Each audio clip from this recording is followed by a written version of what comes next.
네, 오늘도 찜통더위가 계속되고 있습니다.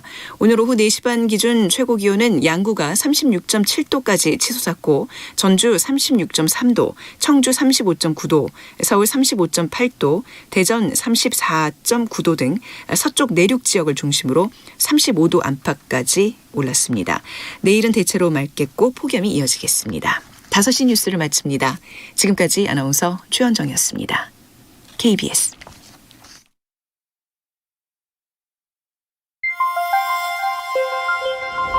대한민국 중심 채널 KBS 1라디오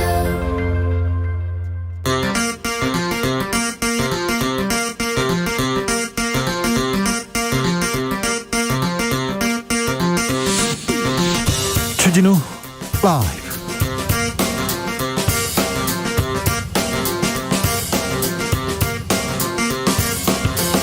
(2021년 7월 23일) 금요일입니다. 안녕하십니까, 주진우입니다. 코로나 4차 대유행의 확산세 수그러들지 않고 있습니다. 17일째 1000명대 확진자. 결국 정부는 수도권 거리두기 4단계를 2주 더 연장하기로 했습니다. 그리고 휴가는 8월 이후에 가달라고 권장했습니다. 여야는 오늘 본회의를 열어서 추경을 처리하기로 했는데요. 재난지원금, 소상공인 피해지원 금융 결국 어떻게 정리됐는지 주스에서 알아보겠습니다. 대선 경선에서 탄핵이 소환됐습니다. 민주당 이재명, 이낙연 후보는 노무현 전 대통령 탄핵을 두고 뜨겁습니다. 박근혜 탄핵은 정당했다고 외친 이준석 국민의힘 대표, 윤석열 전 총장을 향해서 탄핵에 강해 빠지지 말라고 경고했습니다. 당내 친윤계 중진들과 이 대표는 설전을 벌이고 있는데 무슨 일일까요? 전직 청와대 정무수석 강기정, 김재원 두 분과 함께 관련 내용 짚어보겠습니다. 그리고 꿈틀대는 대권 후보의 지지율, 그 의미 정치연구소에서 세세히 짚어봅니다. 코로나 시대 기어이 도쿄올림픽이 개막됩니다. 어제 주진우 라이브에서 도쿄 현지 분위기 전해드렸는데요. 올림픽 분위기를 전혀 느낄 수 없다고 했습니다. 뉴욕타임스는 역대 가장 을씨년스러운 올림픽이 될 것이라고 전망하기도 했습니다. 일본 현재 코로나 확진자가 하루에 5,000명 육박하고 있는데요. 우리 대한민국 선수들 부디 건강히 좋은 경기 펼치기를 기원합니다. 개막식은 8시. 대한민국은 103번째 입장하는데 배구 선수 김연경, 수영 선수 황선우 선수가 기수로 나섭니다. 대한민국 선수들 파이팅입니다. 나비처럼 날아 벌처럼 쏜다. 여기는 주진우 라이브입니다.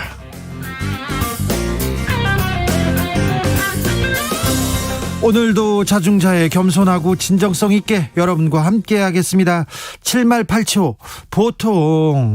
보통 본격적인 휴가 시즌이 이때 집중되는데요. 코로나 시대 올해 휴가도 집콕한다는 분들 많습니다. 문재인 대통령도 코로나 상황을 고려해서 여름 휴가를 연기했는데요. 슬기로운 여름 휴가 계획 알려주십시오. 여러분 어떻게 계획하고 계십니까? 그리고 내일부터 우리 대한민국 선수들 금메달 도전에 나섭니다. 응원하는 선수들에게 응원 메시지도 보내주십시오. 샵 9730, 짧은 문자 50원, 긴 문자는 100원입니다. 콩으로 보내시면 무료입니다. 그럼 주진우 라이브 시작하겠습니다.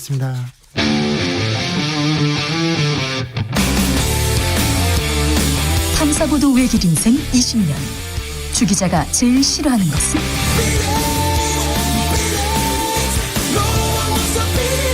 이 세상에서 비리와 부리가 사라지는 그날까지 오늘도 흔들림 없이 주진우 라이브와 함께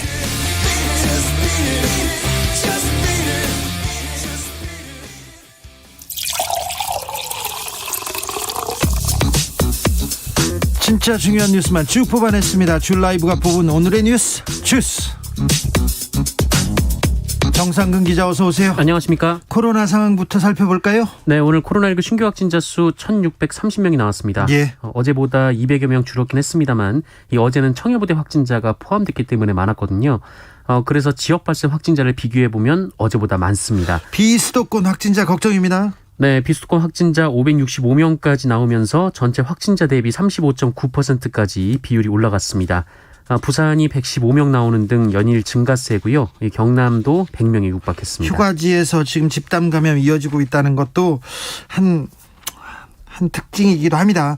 그래서 정부가 사회적 거리두기 4단계 연장했습니다. 수도권에서. 네, 이 정부는 수도권의 사회적 거리두기 4단계를 2주 더 연장했습니다. 이에 따라 다음 달 8일 밤 12시까지 수도권에서는 지금처럼 오후 6시 이전에는 4명, 오후 6시 이후에는 2명까지만 만날 수 있습니다. 그리고 이와 함께 야외 스포츠 경기, 전시회 관련 등 일부 규제는 강화했고요. 대신 결혼식과 장례식은 친족으로만 49명까지 허용됐습니다만 앞으로 2주간은 친족과 관계없이 49명까지 참석할 수 있도록 했습니다. 이런 상황에서 민주노총이 기어이 집회를 강행했습니다. 네, 오늘 오후 민주노총 공공운수 서비스노조가 강원도 원주 국민건강보험공단 사옥 주변에서 집회를 강행했습니다. 앞서 공공운수 서비스노조는 원주시 일대 8곳에 99명씩 인원을 쪼개서 총 792명에 대한 집회 신고를 했는데, 하지만 원주시가 최근 코로나19 지역 내 확진자 수가 급증한 데다 감염 확산 우려가 커지자 사회적 거리두기를 3단계로 격상하고 집회는 1인 시위만 허용해 이번 결의대회를 막았습니다. 그런데 경찰도 차벽을 치고 집회 현장 진입을 막았는데 이 민주노총 조합원들이 일부 경찰 봉쇄망을 우회해서 비탈길을 올라 집회 장소로 이동했고 집회를 했습니다. 차벽에 막히자 언덕을 타고 넘는 민주노총 조합원들 봤습니다. 원천 봉쇄되자 뚫겠다고 언덕으로 가더라고요. 자, 왜 이 시기에 집회를 했어야 됐는지 그 내용은 나오지도 않아요. 국민들에게 뭔가 잘못됐다고 알리기 위해서 집회하는 거 아닙니까? 미움 사기 위해서 집회하는 거 아니지 않습니까? 저는 대학교 때 제가 수업은 잘 안 들었어도 데모하면 학교에 갔어요. 데모하러는 갔는데 지금 이 상황에서 민주노총의 집회는 도저히 이해가 안 됩니다. 전 민주노총 조직원으로서 조합원으로서 도저히 이해가 안 된다는 얘기 꼭 하고 싶습니다.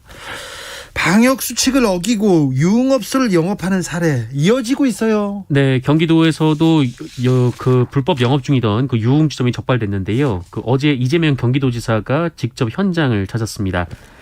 이재명 지사는 어제 오후 10시쯤 단속팀과 함께 안양시에 위치한 한 유흥주점을 불시 점검했는데요. 이번 불시 점검은 철저히 비밀리에 진행됐다고 합니다. 현장에서 술을 마시던 여성 접객원과 손님 등 7명이 적발됐습니다. 이 단속팀은 현장에서 집합금지 행정명령 위반 사실을 고지하고 방역수칙 위반 행위에 대한 확인서를 작성하는 등 절차를 거친 뒤 11시 30분쯤 단속을 마쳤다고 합니다. 이재명 지사가 직접 갔어요? 네, 직접 갔고 이 경기도는 이 경각심을 일깨워주고자 이 도지사가 직접 나서서 단속 현장을 지휘했다라고 밝혔습니다. 네. 국회에서 지금 추경안 처리 어떻게 되고 있어요? 네, 원래 오늘 이 본회의를 열고 추경안을 처리하기로 했었는데요. 여야 간 합의가 지금 이뤄졌다는 소식이 전해지지 않고 있습니다. 오늘 하루 종일 여야 원내대표들이 만나서 추경안 그리고 상임위원장 배분에 대해서 논의하고 있는데요. 회의는 많은데 국회에서는 합의는 진짜 어렵고 합의는 잘 좀처럼 안 하는 곳이 국회인가 보군요. 네, 이 민주당은 오늘 오전만 해도 단독 처리도 불사하겠다라는 입장이었습니다. 윤호중 민주당 원내대표는 야당의 장벽에 부딪힌다면 충차를 동원하는 심정으로 과감히 돌파하겠다라고 밝혔었습니다. 그런데요. 근데 여야도 여야지만 이 여당과 정부 간의 이견 조율이 잘 안 됐는데요. 네. 이 홍남기 경제부총리는 80% 지급을 고수하고 있는데, 아직도요. 네, 민주당은 전국민 재난지원금을 추진하다가 현재는 고소득자, 자산가 등 일부만 제외하고 지급 대상을 좀 더 확대하는 방안을 고민하고 있는 것으로 전해지고 있습니다. 이 고소득자의 기준은 연봉 1억 5천만 원이 될 것으로 보이고요. 이 종합부동산세 납부자 그리고 일정 규모 이상의 금융자산 보유자 등을 제외하는 방안을 고민하고 있다고 합니다. 상임위 배분 문제도 좀 심각하게 진행되고 있는 것 같은데요. 네, 이 국민의힘 측은 법사위원장 자리를 달라라고 요구하고 있습니다. 아직도요? 네, 추경호 국민의힘 원내대표 수석부대표는 기자들과 만나서 구차하게 다른 상임위 배분을 논의하는 건 바람직하지 않다라면서 법사위원장을 국민의힘으로 돌려줘야 한다라고 주장했습니다. 민주당은 또 반발합니다. 네, 민주당은 법사위원장은 넘겨줄 수 없다는 입장을 고수하면서 정무위, 국토위, 교육위, 체육위, 문체위, 환노위, 농해수위 등 일부 상임위원장은 야당 몫으로 내놓겠다고 제안한 것으로 전해지고 있습니다. 추경안 처리하고 상임위 배분은 이제 언제 합의된다, 될 것이다 이런 얘기하지 말고 처리되면 얘기하자고요. 국민들 기다리는 국민들도 스트레스가 이만저만이 아닐 것 같습니다. 이준석 국민의힘 대표가 당내 중진들하고 충돌했네요. 네, 이준석 대표와 윤석열 전 총장을 지지하는 당내 중진들 사이에 갈등이 벌어지고 있습니다. 오선의 정진석 의원이 자신의 SNS에 윤석열이 있어서 그나마 국민들이 정권 교체에 희망을 갖고 국민의힘이 그나마 미래를 꿈꾸는 정당의 몰골을 갖추게 됐다며 4.7 재보궐선거 승리 요인도 윤석열 전 총장이었다 이렇게 주장했습니다. 네. 그러면서 이준석 대표를 겨냥해서 지지율 30%의 윤석열 전 총장을 그저 비빔밥에 당근으로 폄하한다라면서 이 당내 주자에 대해서만 지지운동을 할 수 있다는 등 쓸데없는 압박을 윤석열 전 총장에게 행사해선 곤란하다라고 주장했습니다. 최근에 압박했죠. 네, 윤석열 전 총장과 가까운 권성동 의원도 윤석열 전 총장의 지지율은 위험하다고 평하는 것은 정치평론가나 여당 인사가 할 말이다 이렇게 비판했는데요. 이 두 의원은 오늘 오전 국회 당대표실까지 찾아가서 이준석 대표에게 직접 우려를 전달하기도 했습니다. 이준석 대표도 그냥 당하고만 있지는 않았어요? 네, 강하게 반발을 했습니다. 이 서울시장 선거의 교훈은 흔들리지 않으면 어떤 선거도 이길 수 있다는 것이다라며 불쾌감을 표시했고요. 기자들과 만나서도 이 중진들의 반발에 대해 선을 넘었다, 이 정중동의 자세로 가야 하는 것 아닌가라고 반박했습니다. 하지만 이 국민의힘의 당내 갈등이 고조되고 있는 상황이라서 윤석열 전 총장을 둘러싼 논란은 이어질 것으로 보입니다. 잠시 후에 정치연구소 그리고 김재현 최고위원 그리고 강기정 전 청와대 정무수석과 함께 이 문제 자세히 나눠보겠습니다. 웬디 셔먼 미 국무부 부장관이 중국과 북한 문제를 논의하고 있습니다. 네, 이 동아일보 보도에 따르면 그 웬디 셔먼 미 국무부 부장관은 어제 문재인 대통령과 만나서 중국을 방문해 이 대북 정책과 관련한 심도 있는 논의를 할 것이다라는 말을 했다고 합니다. 마침 미국과 중국이 외교 현안에 초점을 맞춘 정례 대화 채널을 다시 가동하기 시작한 것으로 알려져서 이 자리에서 북한 문제가 논의될지 또 어떤 대화가 오갈지 주목되는데요. 예. 셔먼 부장관은 한국에 이어서 25일부터 26일까지 중국을 방문해 이 왕이 중국 외교부장과 회담할 예정입니다. 문재인 대통령은 앞으로 북미 대화 재개를 위해 적극 노력해달라라고 당부했다고 하고요. 이에 셔먼 부장관은 이 북한이 미국의 대화 제의에 조기 호응해서 오기를 기대한다라면서 대북 정책과 관련해서 긴밀히 조율된 노력을 함께 해나가길 바란다라고 답했다고 합니다. 8살 아이를 학대해 숨지게 한 부모가 징역 30년을 선고받았습니다. 네, 이 사건은 넉 달 전 벌어진 사건입니다. 그 인천의 한 주택에서 8살 아이가 숨진 채 발견됐는데 온몸에 심한 멍자국이 있었고 8살인데 몸무게가 13kg에 불과했다고 합니다. 부검이가 살이 없어서 뼈대만 드러났고 위와 창자에 내용물이 없다라고 기록을 했을 정도였는데요. 숨진 아이의 친어머니 그리고 계부는 이 딸을 3년 동안 수시로 이 주먹과 옷걸이로 수십 차례씩 때린 것으로 전해졌습니다. 여기에 지난해 8월부터는 아예 굶기다시피 했다고 하는데요. 어제 1심 법원은 이들 부부에게 아동학대와 살인죄를 모두 유죄로 인정해서 각각 징역 30년을 선고했습니다. 재판부는 8살 아이의 신체적 고통이 극심했을 뿐 아니라 이 부모로부터 사랑받지 못하는 고립감, 그 공포를 상상할 수조차 없다라고 질타했습니다. 이 부부는 아이를 숨지게 할 고의가 없었다고 주장했습니다만 이 재판부는 3년 동안 이어진 학대 강도로 볼 때 사망을 충분히 예상할 수 있었다고 일축했고요. 또 이들 부부의 범행 고의성이 법정에서 인정된 데는 이 9살 아들의 진술이 결정적으로 작용을 했다고 하는데요. 이 9살 아이가 이 동생이 폭행당한 정황을 진술하고 평소에도 학대를 당하고 있었다는 진술을 했다고 합니다. 뉴스를 전하는 걸로만 또 엄청 고통스러운데 이 아이들이 당했을 학대가 너무 끔찍해서 가슴이 아픕니다. 여성 투숙객이 묵고 있는 모텔방에 모텔 주인이 들어갔습니다. 입건됐습니다. 네, 여성 투숙객 혼자 있는 객실 문을 그 마스터키로 연 모텔 사장이 경찰에 입건됐습니다. 이 모텔 사장은 지난달 30일 새벽 3시 15분쯤 객실에 먼저 전화를 해서 함께 투숙했던 남자친구가 나갔느냐라고 물었고 이후 3시 30분경 이 마스터키를 이용해 객실 문을 열었습니다. 다행히 중간에 문이 또 하나 있어서 이 피해자가 있는 곳까지 들어가진 못했다라고 합니다. 이 경찰은 CCTV를 통해 모텔 주인이 객실 문을 열은 장면을 확인했고 객실 내에 이 불법 촬영 카메라가 있는지도 봤으나 카메라는 없었던 것으로 확인됐습니다. 이 모텔 주인은 경찰 조사에서 손님이 나간 줄 알고 청소하러 들어갔다고 진술했다고 합니다. 에이, 왜 그러셨어요? 유네스코가 일본의 군함도 역사 왜곡을 비판하는 결의문을 채택했습니다. 네, 도쿄올림픽 개막을 하루 앞둔 어제 이 유네스코 세계유산위원회가 그 일본의 역사 왜곡을 지적하는 내용의 결정문을 만장일치로 채택했습니다.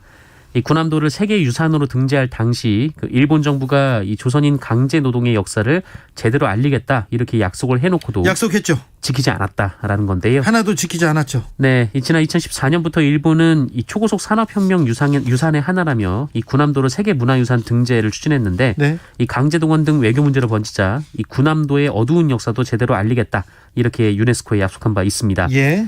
또 희생자를 기리기 위해 정보센터를 만들겠다라고도 했는데 하지만 지난해 공개된 군함도 정보센터는 이 정작 강제동원과 관련된 내용이 없고 오히려 역사를 왜곡하는 내용이 있었습니다. 이에 유네스코가 현지 방문 등을 통해서 일본 정부에 강하게 유감을 표명한다라고 결정문에 명시를 했습니다. 그러면서 당시 가혹하게 조선인 등이 강제 동원된 사실을 알려야 하고 희생자를 기리는 조치도 필요하다라고 요구했습니다. 네. 일본 측은 약속한 조치들을 성실하게 이행해왔다며 거짓말을 하고 있는데요. 거짓말이죠. 이번 결의문 채택으로 세계유산위원회는 일본 측 이행 보고서를 내년 말까지 받은 뒤에 다시 회의를 열고 이 문제를 검토할 예정입니다. 군함도에서 조선인 강제 노동의 끔찍한 역사가 있다는 것을 세상이 다 아는데 지금 일본만 눈 가리고 아웅하려다가 거짓말하다 들통났습니다. 이번에 유네스코는 일본 편을 그대로 들었는데 이거는 해도 너무한다 이렇게 생각했나 봅니다. 비판하는 결의문을 채택했다고 합니다. 상어가족이라는 음악이 있어요. 저작권 소송에서 이겼다는데 무슨 의미죠? 네, 이 상어가족 제작사가 저작권 소송 1심에서 승소했습니다. 서울중앙지법 민사부는 오늘 미국의 동요 작곡가인 조니 온리 씨가 이 상어가족을 만든 국내 기업 이 스마트 스터디를 상대로 낸 손해배상 청구 소송에서 원고 패소 판결을 내렸습니다. 네. 이 상어가족은 이 스마트 스터디가 2015년 제작한 동요인데요. 이 동요와 함께한 춤 영상이 유튜브 모든 콘텐츠 중에 조회수 역대 1위입니다. 그래요? 네, 90억회인데요. 오, 이거 어떻게 불러요? 아기 상어 뭐 이렇게 부르죠. 그 다음엔요? 뚜루루뚜루. 그렇게 부르는데 어떻게 90억 명이 받겠어요? 제가 부른 걸 95명이 보진 않았습니다. 네, 알겠어요. 그래서 이후에 이 조니 온리 씨가 이 음악이 네. 자신이 2011년에 발표했던 이 베이비 샤크를 표절했다 이렇게 주장했는데요. 이 음악은 원래 이 북미 지역의 구전 동요인데 자신이 리메이크를 했고 상어 가족이 이 리메이크본을 표절했다 이런 주장이었습니다. 하지만 법원은 그 국내 스마트 스터디에 손을 들어줬고요. 이 스마트 스터디는 이 구전 동요는 저작권이 없어서 이 저작권 침해가 인정되지 않는다라고 주장해왔습니다. 아기 상어 이 유튜브 누적 조회수가 90억 회네요. 네. 동요와 춤 영상이 가장 많이 널리 알려진 그런 동영상입니까? 그렇습니다. 전 세계 아이들이 보고 있다고 합니다. 우리나라에서 업체가 만들었고요. 네네. 자랑스럽네요.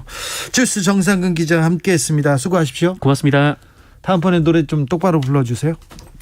윤서정님께서 주 기자님, 정 기자님 왜 이렇게 힘들게 하세요? 아니에요. 노래 몰라서 물어본 건데요. 제대로 얘기하고 가세요. 제가 괴롭혔습니까? 네. 이게 괴롭힘이 아니면 뭡니까? 네. 죄송합니다. 제가 사과하겠습니다. 네, 조심히 가십시오. 물러가겠습니다.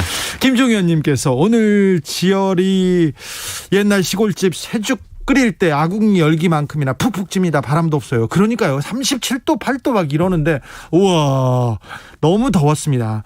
민주는 없고 노총만 남았다.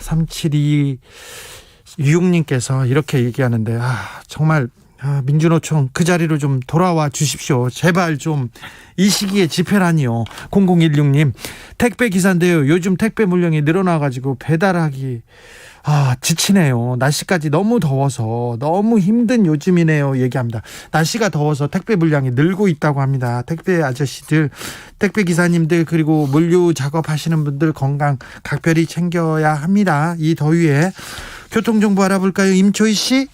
네, 이 시각 교통정보입니다. 금요일답게 정체 빠르게 늘고 있고요. 오늘 고장난 차와 사고 등 돌발 상황이 많습니다.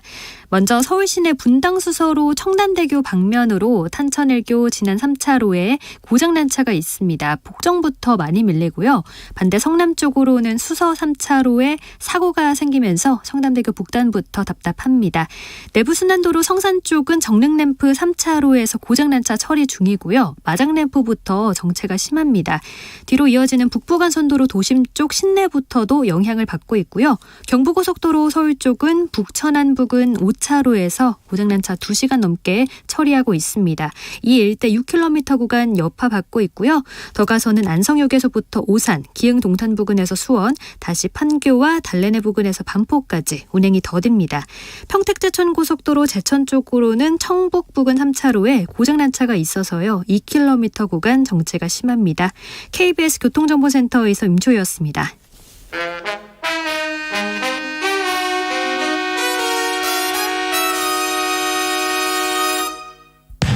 주진우 라이브 돌발 퀴즈. 오늘은 시사천재 주진우 라이브 애청자들을 위한 시사상식 퀴즈입니다. 객관식입니다. 문제를 잘 듣고 보기와 정답을 정확히 적어 보내주세요. 오늘의 문제. 김연경 선수가 도쿄올림픽 선수촌 영양사에게 감사 문자를 보내 화제가 됐습니다. 도시락 아주 맛있게 먹고 있습니다. 먹고 힘낼게요 라는 훈훈한 내용이었다는데요. 누리꾼들은 역시 갓 연경이라면서 칭찬을 아끼지 않았어요. 자, 여기서 문제 드릴게요. 김연경 선수의 종목인 이것은 무엇일까요? 김연경 선수가 이끄는 여자 이것 국가대표팀은 25일에 브라질과 첫 경기를 치를 예정이에요. 자, 보기 드릴게요. 잘 들어보세요. 보기 1번 대구, 2번 대고, 3번 대추. 다시 한번 들려드릴게요. 보기 1번 대구, 2번 대고, 3번 대추. 샵9730 짧은 문자 50원, 긴 문자는 100원입니다.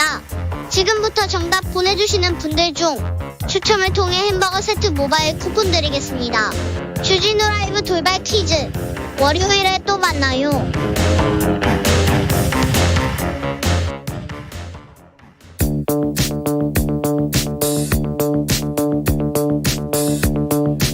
대한민국 정치의 새로운 100년을 준비한다. 21세기형 국회 싱크탱크 정치연구소 영앤철. 정치권에 보내는 고급진 비대면 정치 컨설팅, 오늘도 뜨겁게 분석해 보겠습니다. 정치는 데이터다, 정치는 과학이다. 박시영 윈지코리아 컨설팅 대표, 어서 오세요. 네, 반갑습니다. 박사입니다. 오늘은 이름을 바꿨네. 정치는 공감이다, 정치는 논쟁이다, 정치는 느낌이다. 장성철 대구 가톨릭대 특임교수, 어서 오세요. 소개 잘해주셔서 감사합니다. 네. 잘 오셨습니다. 참 대선 8개월 앞으로 다가왔습니다. 대선 주자 지지도 춤추고 있는데 좀 지지율 추세 분석 좀 더 자세히 해보겠습니다. 박시영 대표님, 네. 최근 여론조사의 결과 굳건했던 윤석열 전 총장의 지지율이 흔들리는 모습은 명확해 보입니다. 네, 요즘에 뭐 여러 조사 방식에 따라서 약간의 지지율 차이는 분명히 있습니다. 그러니까 하지만 그럼에도 불구하고 최근 윤석열 전 총장에 대한 지지율은 한 2, 3주를 거쳐서 조금씩 계속 좀 빠지는 추세예요. 그거는 뭐 부인할 수가 없을 것 같습니다. 수치가 나오니까요. 더더군다나 다자 대결에서 지지율이 그 이재명 지사 때 밀리는 조사가 상당수 많이 나오고 있고요. 다자에서도요. 예. 일부 조사에서는 10% 후반대 조사도 나와서 상당히 충격적이었고, 무엇보다도 이재명, 윤석열 두 분의 양자 대결하면 거의 이제 박빙 조사가 많았었는데요.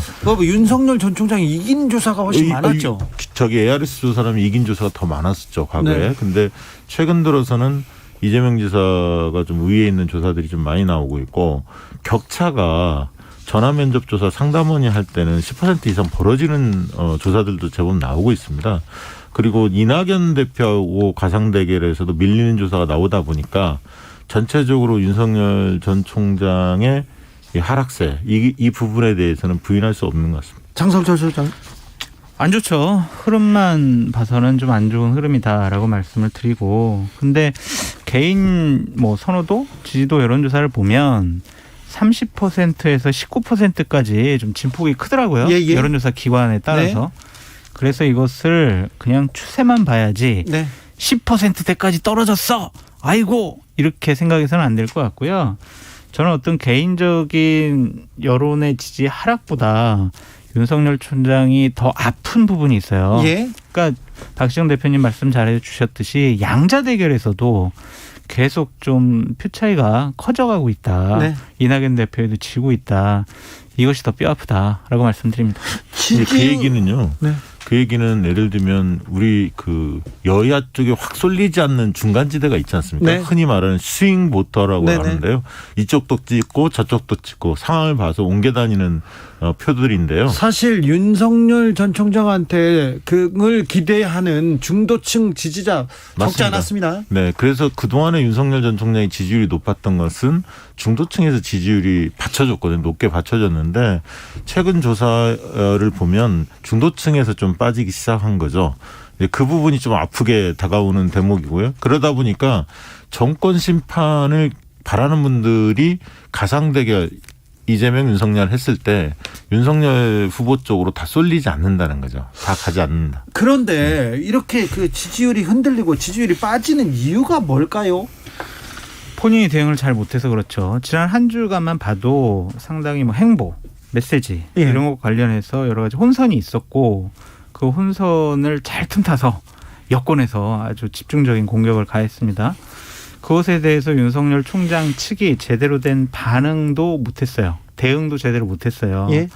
그러니까 이러한 것들이 복합적으로 합산돼 있다. 근데 저는 이 때문에 한 가지 얘기 드리고 싶은 게 여야 간의 뭐 정치적 쟁점은 늘 이게 그 갑론을박합니다만 뭐 윤석열 그 본인 포함해서 이제 가족들에 대한 여러 의혹이 있었습니다. 그 문제가 결정타였을까? 초기에는 그 문제가 좀 컸는데 네. 최근에는 어떤 느낌이 드냐면 그 문제보다는 본인의 문제가 훨씬 커요. 제가 볼 때는 뭐냐면 자질 문제 그리고 개념적인 문제. 무슨 얘기냐면 지금 코로나 방역 4단계인데 대구 가서 새몰이 할 때입니까? 손들고 서문시장에서 사람들 또 막 환호하고 이런 모습이 국민들 정서하고 동떨어져 있다 이런 생각이 들고요. 발언 논란도 있었지만 기본적으로 그런 것을 구상하는 자체가 사람들의 정서를 못 잊고 있다. 저는 그렇게 보입니다. 장성철 교수님 긴 한숨은 무슨 의미입니까? 그러니까 그런 비판 받을 만한 소지도 있는데 너무 여권에서 말꼬리를 잡은 것 같아요. 아, 여권에서 120시간이라도 이런 문제라든지 뭐 밀란 뭐 이런 문제 관련해서는 다 읽어보면 본뜻이 그런 것이 아닌지를 아는데 그냥 말꼬리 잡아가지고 너는 노동과 관련해서 근로 기준과 관련해서 생각이 없는 사람이야 라고 몰아붙이는 것. 장성철 교수님. 네. 근데 정치인들이 그런 그 언어를 던지면 그런 문장을 얘기하면 언론은 그렇게 기사 쓴다는 걸 장성철 교수님은 잘 알고 계시잖아요. 저는 잘 아는데 네. 그 우리 윤석열 전 총장은 아직 정치인으로서 변신이 덜 됐다. 그러니까 그런 부분에 대해서 본인이 왜 미리 정제된 언어로 잘 준비해 가서 얘기를 해야지 왜 논란을 불러일으킬 말을 막 했어 라는 비판은 충분히 받을 만한데 그걸 가지고 너무 지엽적으로 공격하는 것은 옳지 않다라는 예전에요. 정동영 의장의 노인 폄하 발언 한 방에 갔습니다. 네. 그분이 그게 진심이었을까요? 아니 제가 지금 억지로 옹호하고 있는데 그거 도와주셔야지. 거기서 또 이렇게 치고 들어오시면 어떡해요. 오제이 김님께서 1일 1망원 윤석열 이렇게 의견 주셨습니다. 1일 1망원까지는 몰라도 뭐 계속해서 지금 말실수 그 꼬리를 잡히고 있습니다. 근데 이제 이런 거 같아요. 이제 윤석열 총장이 대구에 이제 갔다 오고 나서 이거 큰일 났네. 이거 바꿔야 되겠네라고 생각을 하신 것 같아요. 대구 가톨릭대 교수 장성철 교수님, 대구 민심은 어떻습니까? 대구 민심은 윤석열한테 어떤 생각을 하고 있습니까? 아직도 기대를 많이 하고 있죠. 아직도요? 네, 그냥 대구에서 나오는 객관화된 데이터, 개량화된 여론조사 데이터만 봐도 그래도 아직까지는 대구에서 지지를 처리하고 있지 않고 국권이 버텨주고 있어요. 네.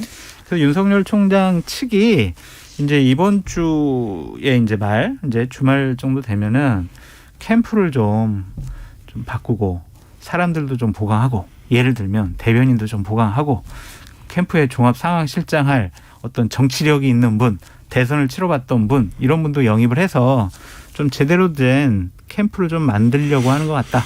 저도 좀 제대로 된 캠프 만들었으면 좋겠고요. 네. 근데 윤석열 전 총장이 저도 생각을 해봤는데 정치 참여한 지가 언제지? 이렇게 생각을 해보면 6월 29일이거든요. 6월 29일이요.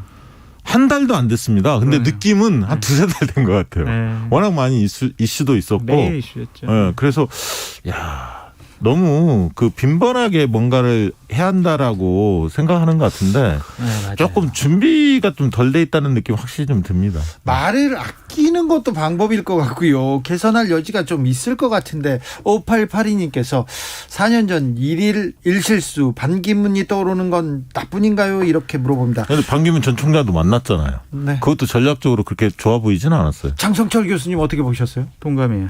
그렇죠. 왜 하필 반기문 전 총장을 만났을까? 이해가 안 돼요. 이 시기에. 이해가 안 돼요. 하여튼 예를 들면은 뭐 생태, 환경, 뭐 이런 것들, 지구 환경을 뭐 좋게 하겠다. 가서 메시지를 같이 던졌어야 돼. 그러니까 그런 것을 상징하는 분위기 때문에 만났다라고 하는데 그거보다는 이제 정치권에서는 아니 3주 만에 드롭한 반기문을 만나다니 이미지가 연동되는 거예요. 그래서 이거는 참모들의 실수다라고 생각이 듭니다. 참모들의 실수, 참모가 있긴 한지 모르겠어요.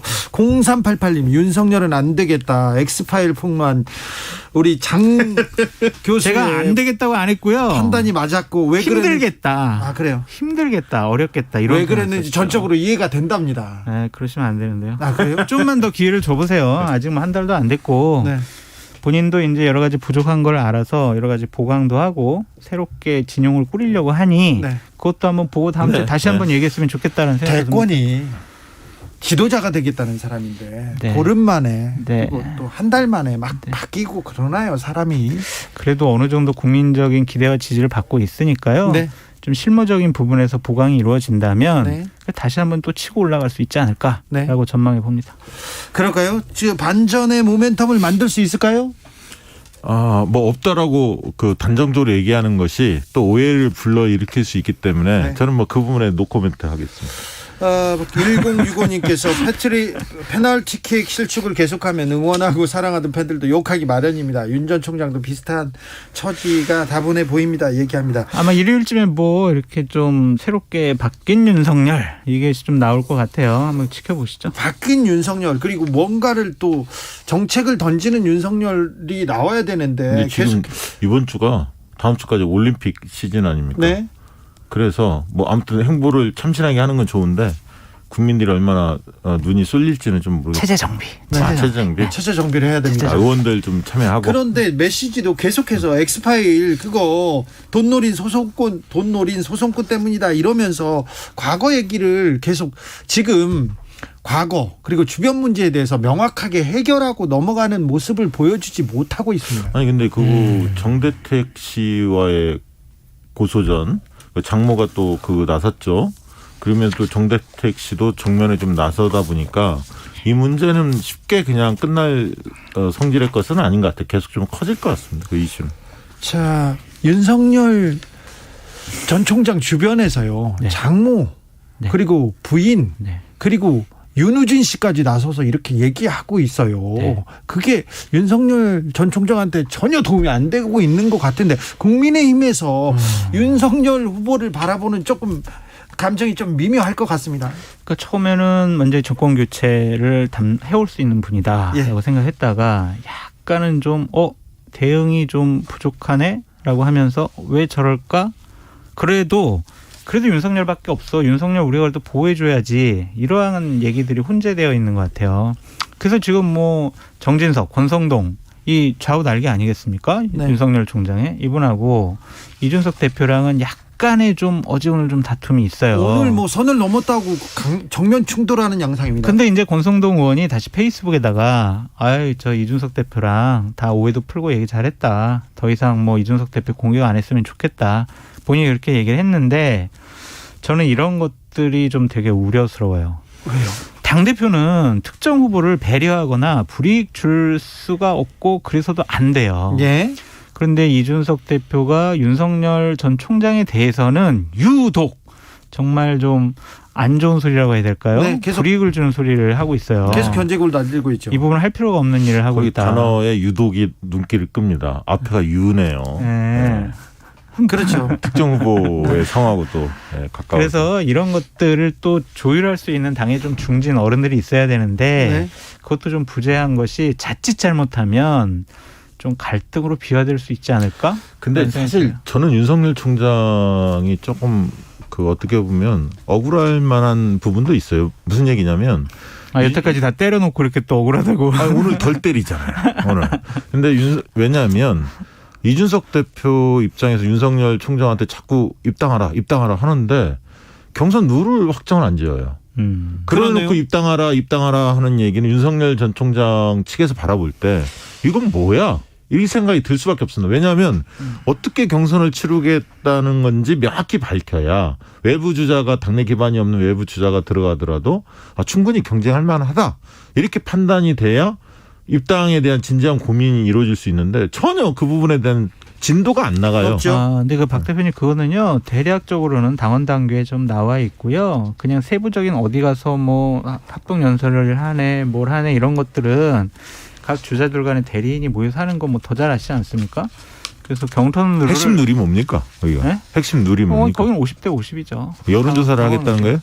거긴 지금 당원에 그렇게 규정돼 있어요. 당원 여론조사, 시민 여론조사? 50대 50으로 돼 있어요. 근데 지금 선거인단을 모집해서 바꾸자 뭐 이런 주장도 있잖아요. 그러니까 그건 주장이죠. 그러니까 일각에서 얘기하는 주장. 아니 그러면 대리인들이 모여가지고 그러면 이준석 대표가 그 골간에 대해서는 명확히 천명할 필요가 있어요. 그런데 저는 그거는 좀 반대인데요. 이준석 대표는 그냥 그런 얘기 다 있으면 나중에 경선관리위원회에서 논의하도록 하면 되지 본인의 입장 얘기하는 건 부적절한 것 같아요. 근데 외부에서로 볼 때는 그러니까 그거는 경선위원회가 그럼 빨리 확정을 지어주든가 왜냐하면 그렇지 않으면 이게 바뀔 수도 있다라는 역사적 경험들이 있잖아요. 원래 대선 앞두고는 늘. 그렇죠. 이제 그러다 보면 조그만 불신이 계속 커집니다. 이게. 그렇죠. 믿을 수가 없게 돼요. 그러니까 제가 볼 때 국민의힘 입장에서는 빨리 확정을 지어주는 게 윤석열 측을 오히려 압박할 수 있는 현실적 수단이 아니에요. 그러니까 윤석열 후보가 지금 국민의힘에 들어와서 같이 경선 룰을 나누는 논의의 장에 나와야 돼요. 지금 들어와세요? 네, 빨리 들어와야죠. 네. 들어오지 말아요? 아니요. 최재형 전 감사원장 플랜 B 지금 가동되고 있고 플랜 A 윤석열은 이미 안중에 없고 국민의힘에서 플랜 B 최재형 지금 들어왔고 플랜 C가 가동 중이다. 안민석 의원은 그렇게 얘기를 하고 있더라고요. 당내 주자들 왜 이렇게 안 보이는 겁니까? 최순실 씨가 박근혜 대통령 300조 있다 100조 있다고 얘기한 분의 말을 신빙성 있게 논의하는 것은 부적절하다는 생각이 들고요. 왜 여기서 갑자기 안민석한테 한 던지고 들어가십니다. 그러니까 안민석 의원 얘기를 하셔가지고 그랬고요. 최재형 원장이 어떤 플랜 B에 가능성이 있다라고 아직까지 본인이 뭘 보여주지 못하고 있어요. 예. 계속 하는 행보를 보면 어떤 미래에 대한 비전이라든지 자기 약속이라든지 그런 거 얘기 안 하고 국회의원 만나고 당 사무처 만나고 이랬어요. 그런데 아무튼 이준석 대표나 당내에서는 따뜻한 환대. 그거는 당연히 후보군들이 들어왔으니까. 많을수록 좋은 거니까. 그런데 저는 장성철 소장하고 이 부분에 대한 생각은 일치합니다. 지난번에도 동일했는데 뭔 얘기냐면 저는 만에 하나 윤석열 전 총장이 지금보다 지지율이 좀 더 빠지거나 어려워지면 정치 초년생 프레임이 강력히 작동할 거라고 봅니다. 그러니까 정치 경험 없는 사람을 대선 후보로 만드는 것이 얼마나 어려운지를 깨닫게 되고 그렇다면 누가? 그것이 최재형 플랜 B라고 이야기하는 최재형 전 감사원장도 동일하게 적용되는 잣대가 될 것이다. 때문에 결국은 홍준표, 유승민, 원희룡 이런 과거의 대선 주자로 지금 국민의힘에 존재하는 분들 그런 분들이 중심에 대해서 결국 치르지 않겠냐. 그러니까 이제 아직 플랜 B까지 가는 것도 좀 우리가 생각하는 것도 부적절해 보여요. 왜냐하면 아까도 말씀드렸듯이 국민의힘 지지층에서 보면 대략 50에서 47% 정도 분들이 아직까지 윤석열 총장을 강력하게 지지하고 있거든요. 여기서 빠져야 플랜 B가 가동될 수 있어요. 아까 말씀해 주셨듯이 기본적으로 중도 측에서 지금 윤석열 총장 지지율이 빠지고 있기 때문에 아직까지는 최재형 원장이 좀 기대주 이 정도에 머물러 있다라고 보여져요. 자, 그럼 당내 인사들 중에 윤석열, 최재형을 제외하면 누가 유리합니까? 저는 그냥 대통령 감이라고 보여지는 분은 저는 유승민 의원이라고 봐요. 저는 유승민 의원하고 잘 알고 또 지금은 친하진 않지만 그래도 정치를 오래 하셨고 또한 정책적으로도 준비가 잘 되어 있기 때문에 좀 국민적인 민심을 받을 수 있는 여러 가지 계기를 마련할 수만 있다면 유승민 의원이 훌륭한 대통령 감이다라고 보여집니다. 저도 홍준표, 유승민 두 분 가능성을 제일 높게 보는데. 그래요? 네, 원희룡 지사도 좋은 분이긴 합니다만 제주도에서의 평가 그렇게 높은 편은 아닙니다. 맞아요. 자기 안방에서 확실히 장악을 못하면 외부에 확산하는 데 어려움이 있어요. 맞습니다. 네, 그래서 저는 홍준표, 유승민 두 분 중에 한 분으로 가지 않을까. 국민의힘에서는 그런데 오세훈 시장 기대하는 사람들 좀 있던데요. 그럼 그게 여러 가지 만약에 해가지고 가정을 한 20개 정도 충족을 시켜야 돼요. 그래서 12월 9일 날 이전에 오세훈 시장이 사퇴를 해야 돼요. 가능할까 싶어요. 저도 그냥 그런 시나리오를 많이 들어봤는데 글쎄요. 만약에가 20번 겹쳐야 됩니까? 이게 예를 들면 말씀하신 대로 윤석열 전 총장이 아예 급락을 하고 나머지 후보 중에 될 만한 사람이 없고 그다음에 코로나 4단계 부분이 빨리 해결이 돼야 하고 서울시장으로서 지금 막중한 책임을 안고 있잖아요. 코로나. 그래서 8월 말 이전에 본인이 만약에 갑자기 대선 나가겠다는 얘기를 안 하다가 코로나도 안 끝난 상황에서 갑자기 나서겠다 이러면 아마 홍준표, 유승민 뭐 이런 분들의 견제구가 더 날카로울 것 같아요. 알겠습니다. 4592님께서 국민의힘에서는 윤석열이 필요한 게 아니라 윤석열 지지율이 필요한 듯한데 그게 다 빠지면 큰일입니다. 그런데 윤석열 지지율이 빠지는데 문재인 대통령의 지지율이 올라가고 민주당의 지지율이 올라가고 있습니다. 장성철 교수님. 네. 왜 올라갈까요? 왜 그런가요? 잘 모르겠어요. 그러니까 코로나도 확산이 되고 청해부대 장병들 제대로 된 조치도 못했다고 생각이 들고 김경수 지사 사건도 터졌는데 대통령의 지지율이 높아지고 있다? 솔직히 저는 이해를 못하겠어요. 분석을 못하겠어요. 자, 박시영 대표가 분석해드립니다. 뭐 여러 설들이 있지만 몇 가지 요소들은 있죠. 사실 뭐냐면 결집 효과라는 게 늘 있습니다. 그러니까 좀 어려워질 때 그 리더를 중심으로 뭉치는 현상은 늘 있거든요. 지금 이제 코로나 4단계 상황에서 국민들이 사실 기대할 것은 정부가 이 문제를 빨리 잘 해결했으면 하는 바람이 있지 않습니까? 네. 그런 면에서 이제 대통령이 그동안에 코로나 방역 문제와 백신 문제는 잘 해결했다라는 평가가 있었기 때문에 요즘에 이제 긍정평가 그 부분에 낮아지긴 했습니다만 그 기대 심리는 존재한다. 그것이 대통령 지지율의 상승으로 이어진 측면도 있고요. 그다음에 이제 경제가 좀 좋아진 건 사실이고요. 지표상으로. 그리고 물론 이제 자영업 소상공인들은 어려움에 빠져 있지만 전체적으로 지표는 좋아졌고 국격이 상승하고 또 이제 차기 주자들 여야 간에 여러 거론되는 분들이 훌륭한 분들도 많이 계시지만 그런 분들 속에 문재인 대통령의 어떤 비교 개념도 좀 있는 것 같고요. 그리고 무엇보다 국민의힘 야당 쪽의 대항 축이 조금 약화된 거예요. 윤석열로 상징되는 미래 권력의 야당 쪽에 굳건히 버티고 있었는데 이게 흔들리고요. 기대감이 좀 떨어졌어요. 이준석 대표의 이준석 현상이라고 불릴 만큼 굉장히 많은 분들의 사랑을 받았는데 최근에 이제 실수들이 좀 많이 누적이 되면서 기대가 떨어졌습니다. 이준석 리스크 요인들이 좀 발생하고 있습니다. 다른 건 다 동의하는데 한 가지는 동의를 못 하겠어요. 경제가 좋아져가지고 문재인 대통령 지표는 좋아진 건 맞잖아요. 아니 그러면은 경제 살리기 위해서 전 국민 한테 25만 원씩 나눠주겠다라는 여당의 명분이 앞뒤가 안 맞잖아요. 아니, 코로나 시대에 지표가 왜 박시영 대표님 편이래요? 아니죠. 코로나 시대에 뭐 전 국민이 어려우니까 이걸 재난지원금 떠나서 다른 거 다 또 지표가 좋아졌다는 걸 부인하기 시작하면 대한민국의 뭐 통계청이나 각종 한국은행이 나온 자료들을 다 불치하는 거죠. 민주당 얘기로 넘어가 보겠습니다. 가기 전에 마지막 질문은 우리 장성철 교수한테 왔습니다. 장 교수님, 이종덕님의 질문입니다. 장 교수님, 윤석열 총장이 대통령이 되어야만 하는 이유가 뭔가요? 이렇게 물어보는데. 그럼 본인이 입증을 해야 될 것 같아요. 윤석열 총장이 지지율 하락하는 이유가 그중에 중요한 이유 중에 하나가 내가 왜 대통령이 돼야 하는지 국민을 설득을 잘 하지 못하고 있다. 그걸 못 보여줬다. 네.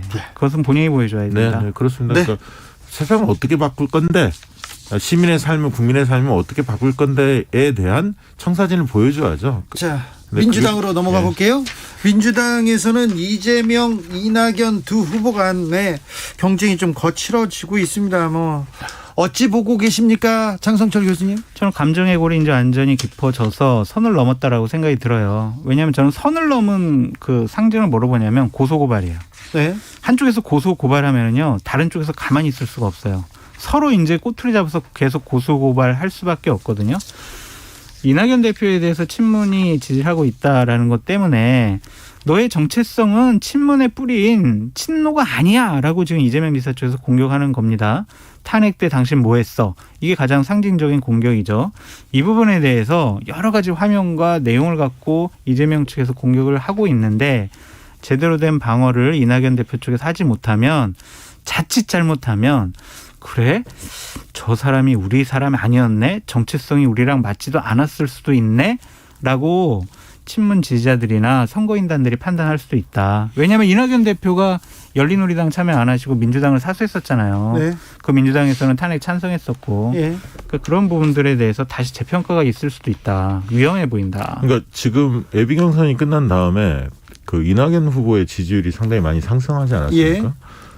그런데 최근 들어서는 조금 정체되고 있어요. 그 상승 국면을 계속 이어가지 못하고 조금 정체되고 있는데 그 부분은 지금 장 소장이 얘기했듯이 어쨌든 이재명 지사 쪽에서 그동안에 이제 예비 경선 때는 일방적으로 좀 많이 네거티브에 당했는데 네. 이제 반박하기 시작한 거죠. 그러면서 이재명의 검증에서 이낙연의 검증으로 이게 옮겨갔습니다. 맞아요. 옮겨갔는데 아까 이제 노무현 탄핵 이 부분은 왜 중요했냐면 20, 30대 지금 젊은 층들은 그런 걸 잘 몰라요. 네. 한참 전에 20년 전에 일어났던 일이라 잘 모릅니다. 이분들이 이재명 지사는 상대적으로 비문 이미지가 있는데 친노 친문의 적장자인 것처럼 이낙연 후보가 홍보를 했는데 그게 그렇죠. 20, 30대한테는 좀 먹힌 게 있거든요. 네. 그런데 노무현 탄핵 이런 게 나오면서 새로운 사실을 알게 됐고 적장자는 아니네. 왜냐하면 적장자는 누가 봐도 뭐 유시민, 뭐 김경수 이런 분들이 가까운 분들인데 가치적인 측면에서 실현했던. 네. 근데 이낙연 후보가 적장자 포지셔닝은 설득력이 조금 떨어진다 봅니다. 솔직히. 그러니까 처음에 이재명 네. 지사는 적통 논란이 불거졌을 때 웬 우리가 피검사까지 해야 돼? 라고 했다가 공세적으로 했잖아요. 그래서 이낙연 대표는 박정희 전단을 찬양한 사람이야. 라는 얘기까지 나오고 있지 않습니까? 양측 간의 공방은 더 심해질 거다라고 보여요. 저는 뭐 맞고 지금은 이제 당이 당 지도부가 상당히 개입해야 하는 거 아니냐. 주의를 주고 특히 이제 후보들이 직접 나서는 네거티브 이 부분은 당연히 경고 내지 주의를 줘야 한다고 보고요. 자제 요청하는 게 맞죠. 네. 그럼에도 불구하고 뭐 네거티브가 하루아침에 뭐 사그라들지는 않겠지만 너무 좀 뜨거운 건 사실입니다. 네. 정책 대결 중심으로 공방전을 벌이는 게 생산적이다. 정책 대결하면 재미없어요. 이게 네거티브 하니까 저 같은 사람 지금 이제 올림픽 기간이라서 좀 네. 재미없어서 괜찮습니다. 네. 그렇습니까? 아유 장성철 교수님 속마음을 또 그렇게 또 시원하게. 자, 김경수 경남도지사가 구속됐는데 이 김 지사의 구속은 이 대권 판도에 어떤 영향을 줄까요? 박시영 대표님? 저는 물론 이 야권 쪽에서 볼 때는 호재죠. 호재인 건 분명한데 실제로 이제 그 대통령 지지율이나 여당 지지율이 지금보다는 소폭 떨어질 가능성은 있습니다. 그런데 저는 민주당 내 대선 후보 간 세력 구도에 거기에는 영향 없죠. 없습니까? 왜냐하면 친문 친노의 아까 얘기했던 적장자가 출마를 안 했어요. 아까 유시민 뭐 이런 분들이 나섰으면 모르는데 네. 정세균 이낙연은 그렇게 보지도 않거든요. 네. 그렇기 때문에 이번 선거가 여당판에서 뭐 친노 친문의 적장대 아닌 사람의 대결 구도가 아니기 때문에 그렇게 보기는 어렵죠. 예, 결국 인물 대결 쪽으로 갈 거단 말이죠. 그리고 이제 누가 좀 안정감 있냐 한편은 또 개혁성을 강조할 거고 뭐 이런 대결로 갈 가능성이 커서 전체적으로 야권한테 좀 유리한 국면은 맞고 그게 대통령 지지와 정당 지지율의 측면에서 여권에 조금 악재는 분명한데 이것이 대선판까지 끝까지 가지는 않을 것이다. 왜냐하면 지난번 선거에서 예를 들면 시속 게임에서 만약에 그 문재인 후보가 송주표 후보를 이겼다면 이 부분이 여러 가지 파급력이 있는데 그런 게 아니지 않습니까? 원사이드였고 그 당시에 누가 봐도 상식적으로는 탄핵을 앞두고 있는 탄핵이 있었고 그렇기 때문에 이게 대선판에 뭐 크게 미친 것은 아니다 이렇게 보고 있는 게 아닌가 싶습니다. 아니 말씀 잘 해주셔가지고 덧붙일 말씀이 없어요. 557님께서 적장자 적통 따지는 패거리 정치 싫습니다 얘기하고 3215님께서 적통 멍통 이 무슨 관계입니까? 나라를 잘 이끌고 갈 사람들을 해야지요 이렇게 얘기하는데 김두관 후보가 추미애 후보를 향해서 뭐 자살골 해트트릭 선수라고 이렇게 강하게 비판했습니다. 이건 어떻게? 그러면서 이제 김두관 후보가 추미애 장관한테 사퇴해라 이렇게 얘기를 했어요. 사퇴까지 나왔어요. 네, 그랬더니 추미애 장관이 대응하지 않겠다. 이 김두관 지사 이 말은 야권의 분열 공작에 이건 우리가 놀아나는 거다 이런 식으로 얘기를 하고 있는데 솔직히 김경수 지사를 저렇게 이제 법정 구속하고 감옥 보낸 거는 추미애 당 대표의 판단이 결정적이었죠. 그렇기 때문에 특검을 받아들이고 그걸 수사 의뢰하고 이런 부분들이요. 그렇기 때문에 추미애 장관이 책임론으로부터 자유로울 수가 없다라고 보여집니다. 근데 사실 당시에 이게 이제 이슈가 됐잖아요. 되면서 원내대표 합의에 의해서 사실은 특검이 받아들였거든요. 그러니까 당대표가 그거를 고소는 했지만, 고발은 했지만 그 사안에 대해서 그 특검에서 합의해라 이렇게 지침을 내린 건 아니었습니다. 원내대표가 합의한 거고요. 지금은 저는 김두관 후보의 공격은 조금 과도하다. 어차피 당내 경선을 치르고 있기 때문에 그 부분을 예민하게 건들면서 개혁 성향의 표를 추 장관한테 이게 쏠림 현상을 본인이 수혜를 잇고자 하는 게 아닌가 그런 생각이 들었어요. 추 장관이 개혁 성향표를 갖고 있어요? 갖고 있죠. 그럼 어디서 표가 나와요, 그분이? 모르겠습니다. 7617님께서 이재명 후보도 다급하긴 한데 태요. 몇 달 전만 해도 1등 전략으로 무대응했었는데 진흙탕 싸움 하나요? 이렇게 하는데 이 민주당에 거칠어진 이 말싸움, 이 그 감정 싸움이 계속 가겠죠? 한 일주일 정도는 갈 텐데. 일주일 정도면 됩니까? 더 안 가요? 아니, 수위는 낮아질 거예요. 왜냐하면 이게 어느 단계에 올라서면 지지층들 내에서도 너무 심하다. 그만해라. 네, 그런 압박이 있을 수밖에 없거든요. 네. 그러니까 이런 거예요. 그냥 서로 경쟁을 하잖아요. 근데 감정이 넘어서면은 상대 후보가 뽑혀도 지지층이 이탈이 생겨요. 사실 그게 더 무섭다고요. 네. 그러면은 지지층이 분열되고 분화가 되면은요 선거 이기기가 어렵거든요. 네. 그러니까 이 부분만큼은 이상민 경선관리위원장이나 송영길 대표가 잘 정리를 해주시지 않으면 나중에 큰 사달이 일어난다. 원래 그리고 이 너무 험악한 이야기들 하는 분들 있잖아요. 욕설 비방하고 이러면 그 오히려 후보 측이 오히려 더 공궁에 빠집니다. 침묵하는 다수가 다 보고 있어요. 결국 그렇게 돼 있습니다. 그런데요, 올림픽 기간 동안 대선은 어떻게 흘러갈까요? 오늘 올림픽 개막되는데 올림픽과 대선 간의 상관관계는 어떻게 봐야 됩니까? 글쎄 올림픽도 별로 흥미가 없는 것 같아요. 어떤 여론조사 보니까 국민 35% 정도만 관심 있어요 라고 한 거 보니까. 그런데 기본적으로 권력을 잡기 위한 대선 후보들 간의 싸움은 저는 더 치열해질 거라고 봐요. 왜냐하면 방어하는 쪽과 공격하는 쪽, 이낙연 대표 이제 가만히 있겠습니까? 더 센 걸 공격하겠지. 민주당은 다음 주 수요일 날 TV 토론이 잡혀 있습니다. 그래서 이제 그런 공방들이 이어질 것 같고요. 반면에 이제 국민의힘 쪽은 경선에 바로 들어가는 단계는 아니니까. 정치연구소 여기서 인사드리겠습니다. 박시영, 장성철, 박시영 두 분 오늘도 감사합니다. 감사합니다. 더운데 조심하세요. 네. 저는 6시 2부에서 인사드리겠습니다.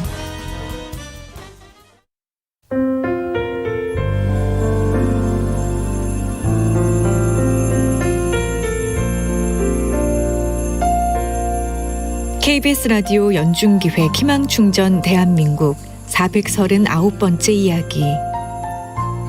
안녕하세요. 아나운서 이현주입니다. 11년 전 태훈이는 삼형제 중 막내로 모두의 기대와 축하 속에서 태어났습니다. 가족들은 두 형이 그랬듯 태훈이도 그저 건강하게 세상과 마주하기만을 바랐는데요. 현실은 그 바람과 달랐습니다. 얼굴이 일그러지고 한쪽 귀가 없는 상태로 태어난 태훈이는 안면 외소증과 청각장애 진단을 받았습니다.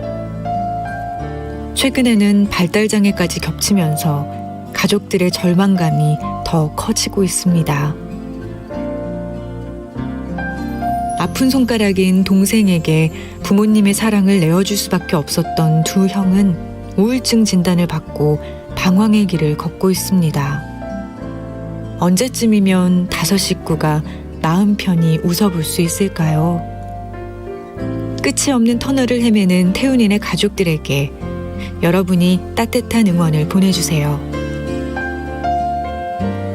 여러분의 따뜻한 손길이 희망의 빛이 됩니다. ARS 060-700-1580 060-700-1580 한 통화 3,000원으로 희망을 선물해 주세요. KBS 라디오 연중기획 희망충전 대한민국은 초록우산 어린이재단, 인탑스 주식회사 그리고 청취자 여러분과 함께합니다. ARS 060-700-1580 한 통화 3,000원입니다.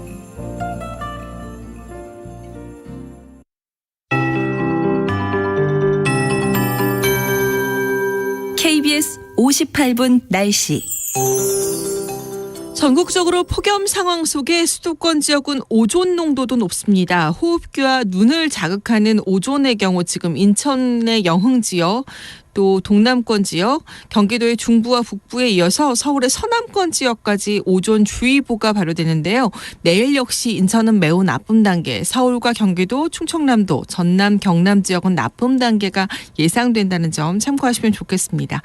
전국 대부분 지역에 폭염특보가 내려져 있고 당분간 열대와 폭염이 지속될 것으로 예상이 됩니다.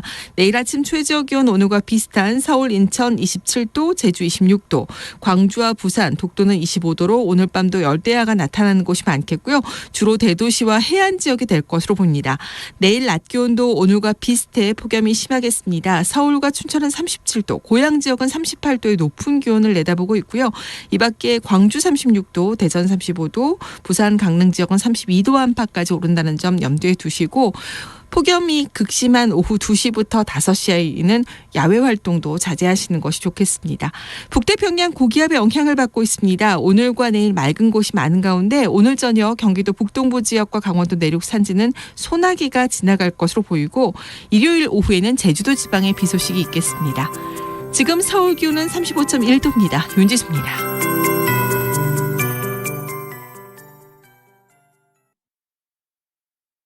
정성을 다하는 국민의 방송 KBS가 6시를 알려드립니다. AM 711kHz, FM 97.3MHz, KBS 1라디오입니다. HLKA.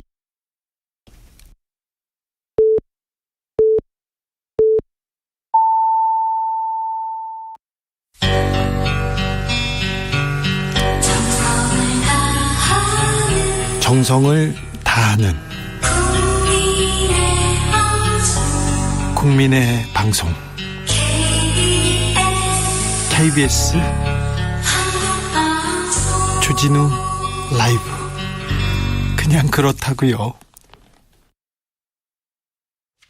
주진우 라이브 함께하고 계십니다. 라디오 정보센터 다녀오겠습니다. 정한나 씨.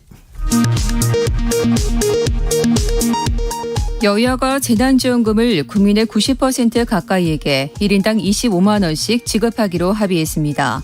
더불어민주당 예결위 간사인 맹성규 의원은 오늘 오후 기자들과 만나 예결위 추경안 심사가 모두 끝나 본회의 처리를 위한 실무 작업에 들어간다고 밝혔습니다.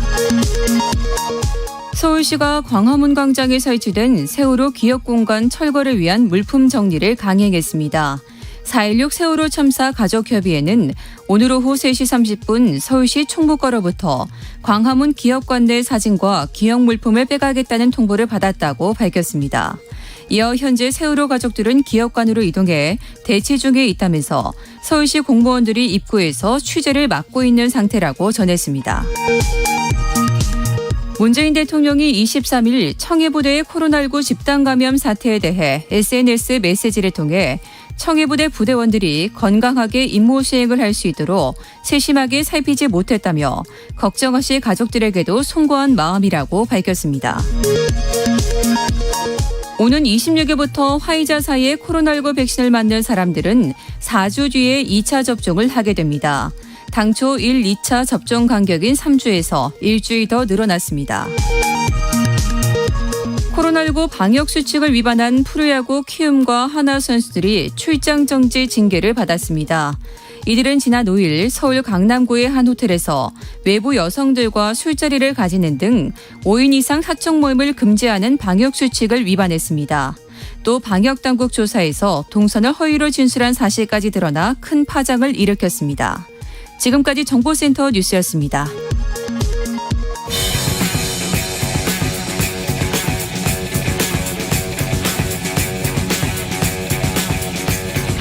전 청와대 정무수석 둘이 뭉쳐서 여당 야당 수석이 크로스해서 정치를 한번 이끌어 가보겠습니다. 김재원의 원, 강기정의 기, 원기옥 에너지를 모두 모아서 지금부터 시작합니다. 정치적 원의 시점 2. 냉철합니다. 확실한 분석, 막걸리 같은 걸쭉한 입담. 주진우 라이브 특급 조합입니다. 강기정 전 청와대 정무수석 어서 오세요. 네, 무죄하게 덥습니다. 네, 김재원 국민의힘 최고위원 어서 안녕하세요. 바쁘시죠? 반갑습니다. 네, 김재원 최고위원님 너무 바쁘세요? 요새 더운데 어떻게 지내십니까? 오늘은 방송국 오기 전까지 자전거 타고 왔습니다. 아 그래요? 예. 건강 관리? 아니 그냥 오랫동안 자전거를 못 타서 네. 몸이 막 쑤셔서 한번. 자전거를 타셨어요? 예. 네. 이 더운데 자전거를 타요? 예. 요즘에 사실은 얼마 전에 전 너무 더워서 예. 점심 식사라고 하면서 검정 우산을 네. 비 올 때 쓴 우산을 쓰고 갔는데요. 그 우산을 쓰고 가다가 제가 깜짝 놀란 것이 지금 의료인들 막 땀 뻘뻘 흘리고 방호복 무슨 옷입니까? 네. 의료 인력들 두꺼운 옷 코로나 때문에 그걸 보면서 사진을 보면서 제가 좀 반성을 했네요. 네. 네. 그런데 두 수석들께서 기후 위기에 대해서 좀 심각하게 좀 생각했었습니까? 박근혜 정부 때는 어땠습니까? 기후 위기에 대해서는 우리가 이제 탄소 네. 배출량을 계속 줄여가잖아요. 네. 그렇게 하려면 석탄 또는 가스, 네. 천연가스 화석연료. 화력 발전을 줄여야 하기 때문에 원자력 발전소를 좀 더 늘려가야 돼요. 그러려고요. 노력했어요. 근데 이제 노력하는 것이 아니고 장기 계획이 있는데 그 계획에 따라서 쭉 진행하는데 우리 문재인 정부에서는 이제 원자력 발전의 가동을 좀 줄이다 보니까 지금 좀 문제가 되고 있죠. 기후 위기에서 갑자기 김재원이 탁 날렸습니다. 자, 강기정. 지금 또 이제 시작해요. 원전은요 남아 돌고요. 근데 원전 지차고 하면 아마 해당 지역의 주민들한테도 찬성 못 받을 거고.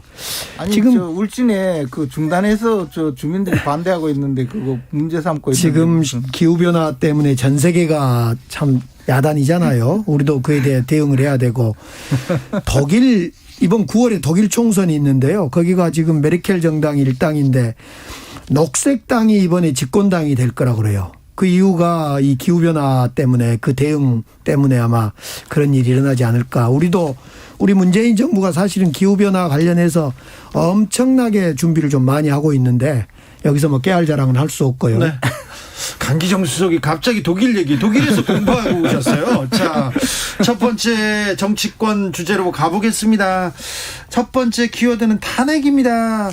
자, 윤석열 전 검찰총장이 탄핵의 강을 건너지 못하고 있습니까? 이준석 대표가 심히 걱정하더라고요. 김재원 최고위원님. 윤석열 총장은 탄핵과 아무 관계가 없어요.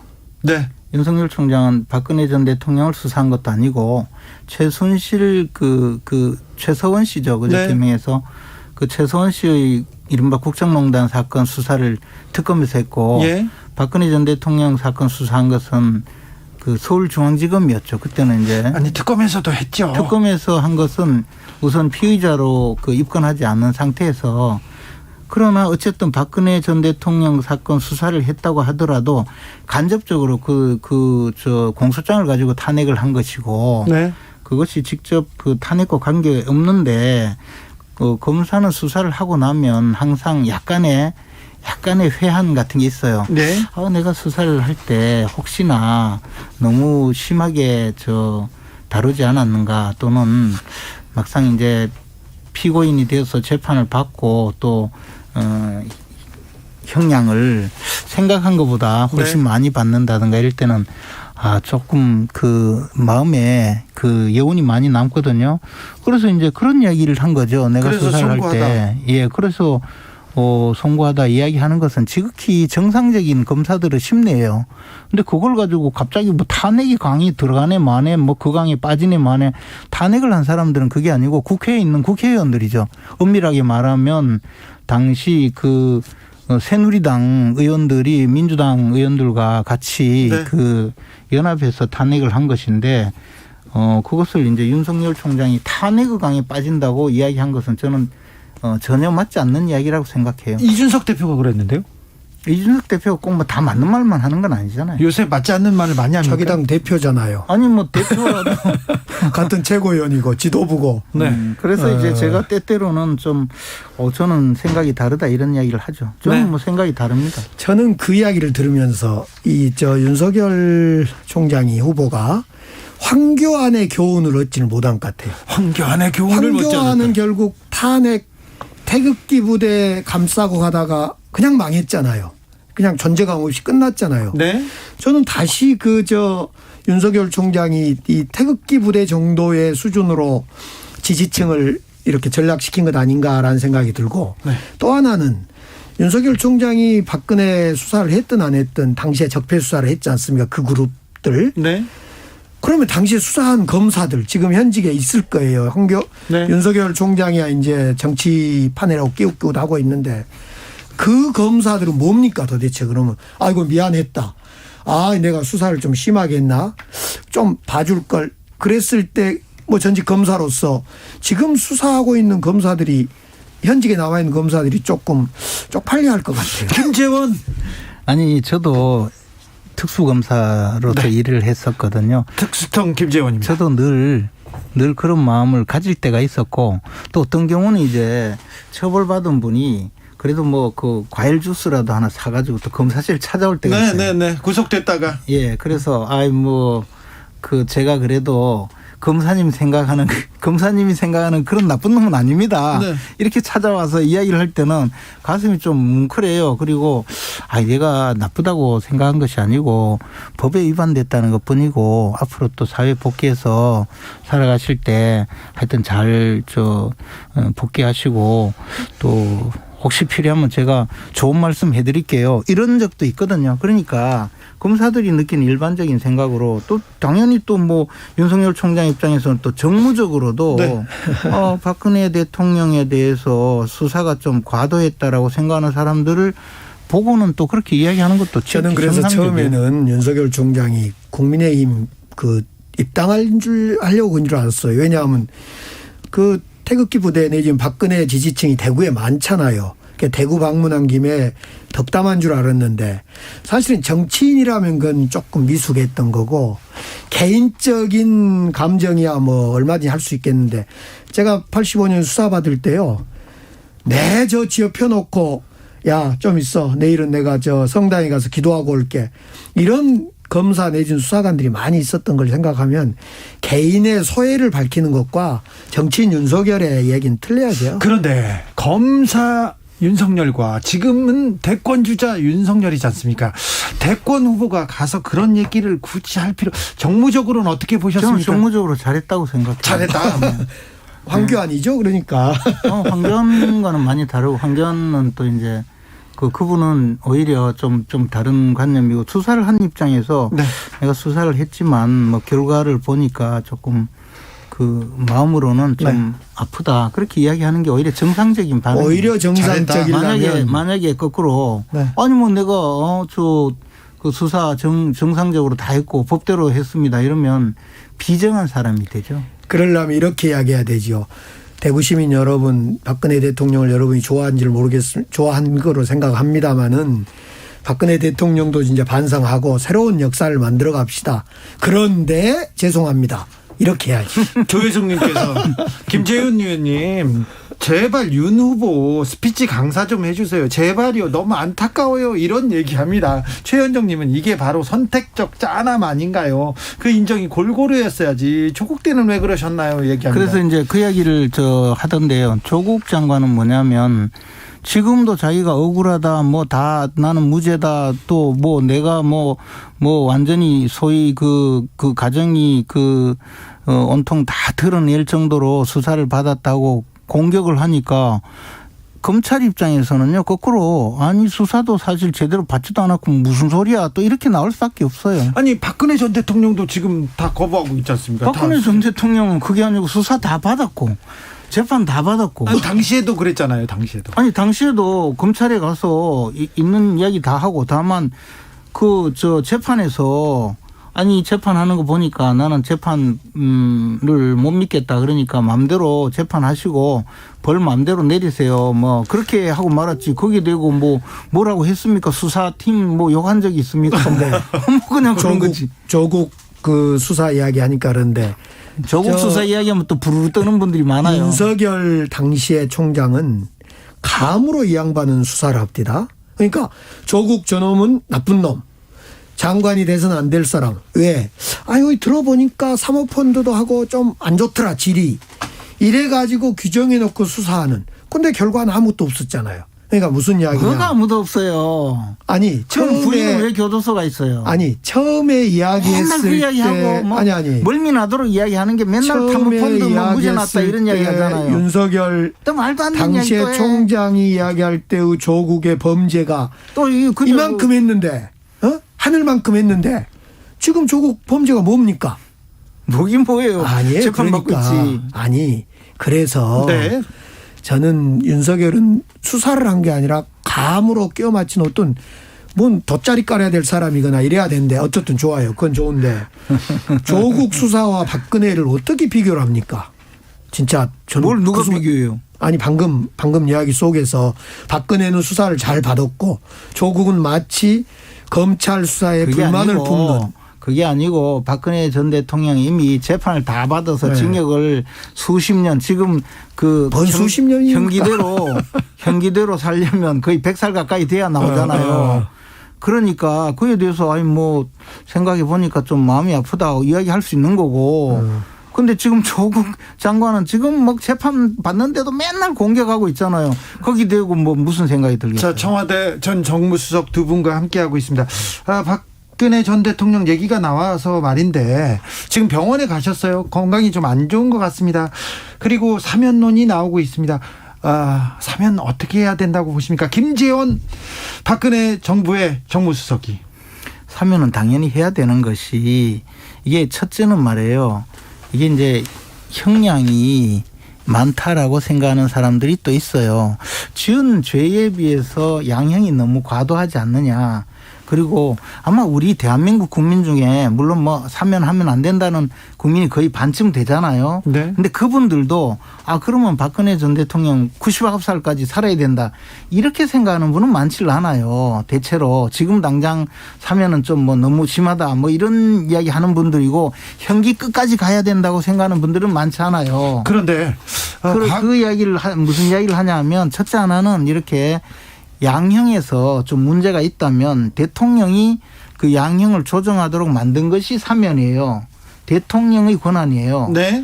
그래서 첫 번째는 양형의 잘못이 있다면 대통령이 바로 잡아주는 것, 그것도 좋은 일이고 또 이것은 역대 다른 사건과 달리 대통령이 탄핵과 전직 대통령이 구속되면서 이 대통령 자리를 어떻게 문재인 대통령이 가장 정치적으로 박근혜 전 대통령의 탄핵과 구속에 의한 정치적 반사이익을 많이 받았어요. 그러니까 역사가 진행되면 나중에 가면 문재인 대통령이 가해자, 박근혜 대통령은 피해자처럼 인식될 수가 있어요. 그러니까 이것을 사면을 함으로써 일종의 해원하는 거죠. 역사와의 화해. 그런 의미로 본다면 사면을 하는 것이 좋다 이 말이에요. 우리 정부의 김대중 대통령께서 전두환을 사면했잖아요. 사실은. 지금 전두환 전 대통령 전두환 대통령 씨라고 하죠. 한 번도 잘못했다고 말을 안 해요. 지금도. 저는요. 박근혜 전 대통령 사면 저는 검토해 볼 수 있다고 봅니다. 그런데 그런 정도 되면 미안합니다. 내가 어쩌어쩌해서 잘못합니다. 한마디쯤 해줘야지요. 국민들한테는 해야 될 거 아니에요. 해야 되죠. 네. 저는 제가 사실은 그때는 정치를 안 하고 있을 때인데 우리 김대중 대통령이 당선되고 사면이 이루어졌어요. 많이 저는 지금 같았으면 반대 많이 했을 것 같아요. 예. 죄송하다. 네. 그런 이야기 안 했다고 하는데 재판받으면서 했잖아요. 글쎄요. 국민들은 지금 한 번도 들어본 적이 없어요. 사과했다고. 국민들은 그러니까 이게 일종의 말하자면 이게 자꾸 사과해라 그러면 이제 정치적으로 지금 이 문제를 해결하는 과정에서 아까 말씀드렸듯이 역사와의 화해다 이거죠. 문재인 대통령이 박근혜 대통령에게 사면을 한다면 그런데 그걸 갖다 놓고 당신 사과하지 않으면 사면 하지 않을 거야.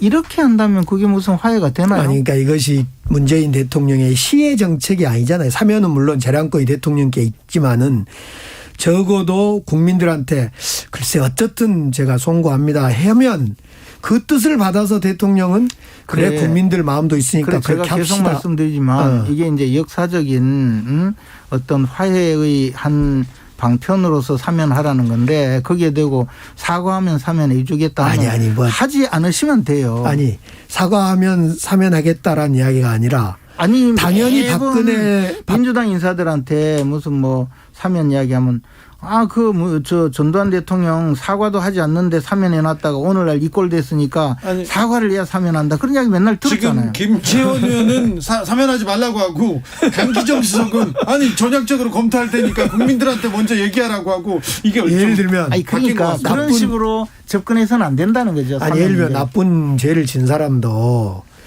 죄송합니다 해야지 또 용서하잖아요. 그러면 뭐 사면은 못 하는 거죠. 사면하지 말아요. 그러니까 마침 말든 뭐 대통령께서 판단하시는데 저는 사면하는 것이 지극히 어르신 처사다 이 말이죠. 사면하면 국민 대통합에 도움이 됩니까? 아니 당연히 도움이 되죠. 아니요 전두환 사례로 볼 때는 대통령이 만약에 문재인 대통령이 사면을 하지 않고 대통령직을 마친다면 문재인 대통령은 굉장히 비정한 대통령이 될 거예요. 잘못은 박근혜 전 대통령이 잘못을 해서 감옥에 가 있는데 사면을 안 해주면 문 대통령이 비정한 대통령이 될 것이다. 자, 강기정 수석님. 전두환 사례를 보면 저는 생각이 좀 달라요. 물론 저는 지금 대통령께서 사면과 이 소위 이 법치와 사이에서 고민할 거라고 봐요.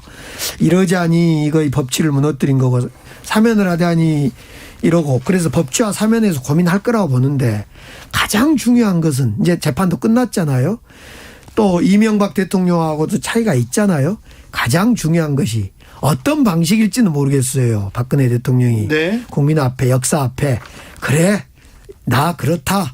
한마디 해줘야지요. 아니 그거야 본인이 알아서 하는 거고. 그러니까 본인이 알아서 해줘야 된다고. 뭐 사면의 조건이니 뭐니 이렇게 이야기하는 건 잘못이라는 거죠. 그러니까 아니 역사 앞에 조건이 그런 아니라 역사 앞에 무슨 사과하고 이런 것은 그거는 박근혜 전 대통령이 국민들한테 할 일이에요. 그걸 가지고 뭐 사면하면서 왜 사과 안 하느냐 그런 이야기를 하려면 사면 이야기를 하지 말라고요. 알겠어요. 사면 얘기를 하지 말라고 합니다. 자, 강기정 수석께 여쭤보겠습니다. 문재인 대통령이 이런 사면 이런 큰 건 있잖아요. 당일 취소 이런 큰 건은 참모 의견들을 이렇게 존중하는 스타일입니까? 아니면 혼자서 이렇게 고독한 결단을 내리는 스타일입니까? 일단 문재인 대통령은 얘기는 잘 듣습니다. 이번에 한일 정상회담 때도 참모들 의견을 들었다 이런 언론 보도가 있었지 않습니까?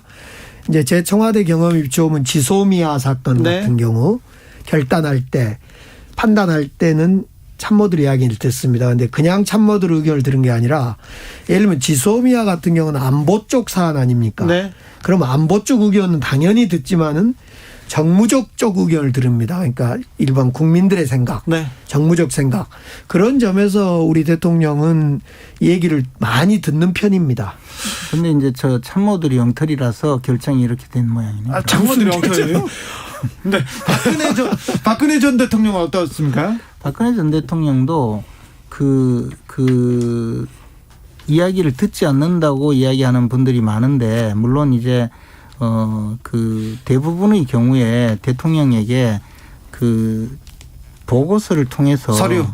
보고서를 통해서 요약해서 정리를 해서 보고를 하면 즉각 전화가 오죠. 이게 이 내용이 어떻게 된 거냐 하고 그렇게 이제 대통령이 사실은 업무를 줄이면 사람을 만날 수 있는데 업무를 뭐 다 챙기다가 보면 전부 보고서에 치여가지고 말이에요. 하루에 수천 장을 읽다가 보면 사람을 만나지 못하고 좀 그런 면이 있지 않았는가. 저는 개인적으로 가서 이게 그냥 뭐 현상을 보고할 때는 다 그냥 보고서로 그냥 끝내고요. 근데 가서 이거 대통령이 이러시면 안 됩니다 할 때는 직접 찾아갔어요. 그냥 이야기해서는 안 되니까. 직접 찾아가셨어요? 네. 여러 번 둘이 앉아서 이야기 많이 했어요. 그렇습니까? 최서원 씨를 통해서 얘기했으면 잘 되었을 텐데. 저는 그분을 사실 존재 자체를 몰랐어요. 네. 김재원 수석은 몰랐습니다. 자, 최근에 민주당에서 이재명 후보하고 이낙연 후보하고 좀 거칠어지고 있습니다.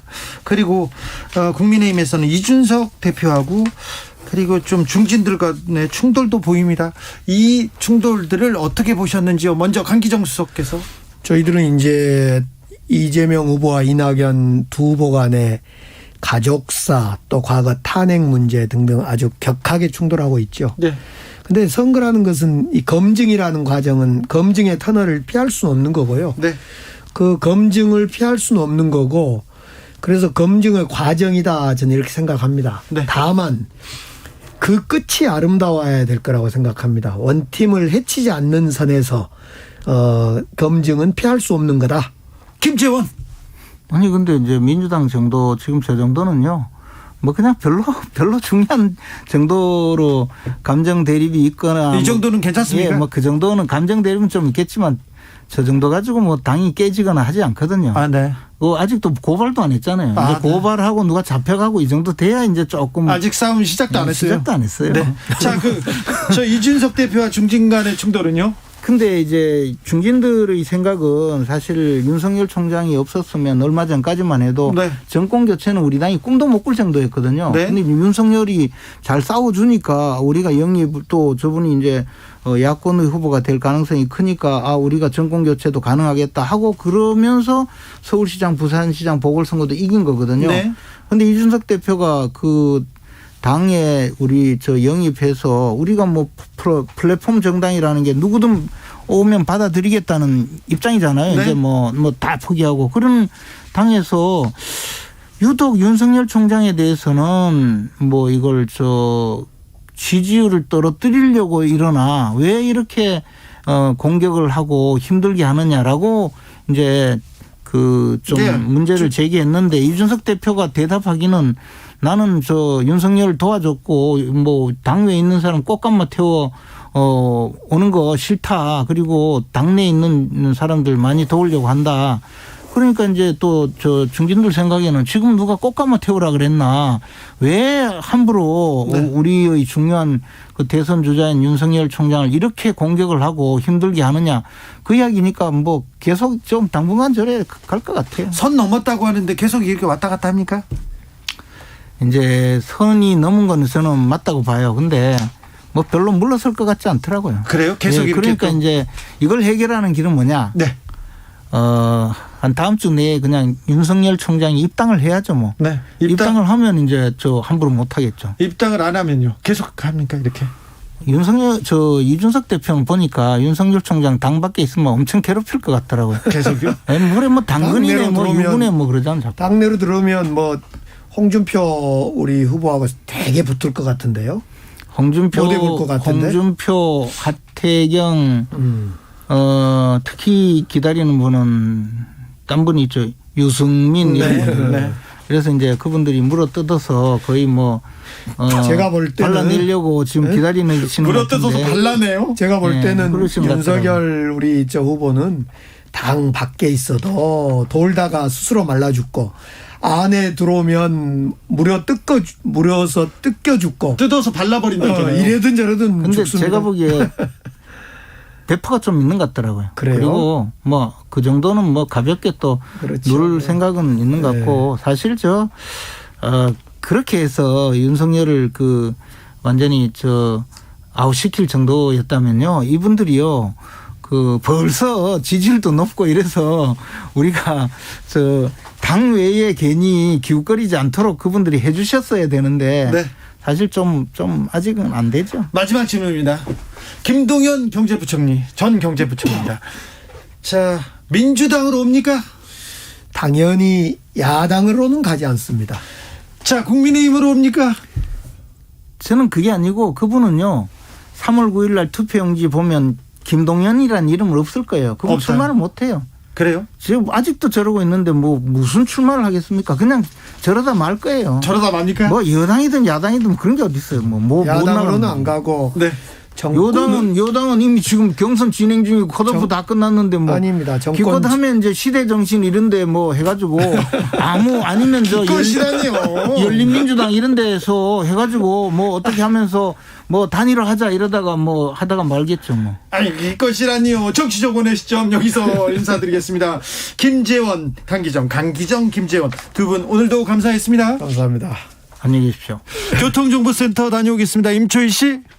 네, 이 시각 교통정보입니다. 서울 시내 금요일답게 대부분의 곳에서 정체입니다. 분당수서로 성남 쪽으로 탄천일교 가기 전 1차로에 사고가 있어서 지나기 어렵습니다. 강변북로는 구리 쪽으로 가양대교에서 양화대교 사이 밀리는데요. 양화대교 부근에서도 사고 처리 중이라 2개 차로가 막혀 있습니다. 더 가서는 원효대교부터 강동대교까지 쭉 지나기 어렵고요. 올림픽대로 하남 방향은 동작대교부터 암사대교까지 지나기 답답합니다. 반대 공항 방면은 청담대교부터 가양대교까지 밀리는데요. 이 사이 한강대교 2차로에 고장난 차가 멈춰 있어서 주의하셔야겠습니다. 고속도로 상황도 오늘 만만치 않은데요. 그중 서해안고속도로 서울 방면은 서평택에서 화성휴게소, 팔탄부터 용담터널 사이의 정체가 모두 각각 10km 구간 넘게 되고 있고요. 더 가서는 목감진출로와 일찍과 금천 사이가 막힙니다. KBS 교통정보센터에서 임초희였습니다. 정치 피로, 사건 사고로 인한 피로, 고달픈 일상에서 오는 피로.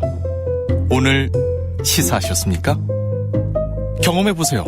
들은 날과 안 들은 날의 차이. 여러분의 피로를 날려줄 저녁 한 끼 시사. 추진우 라이브.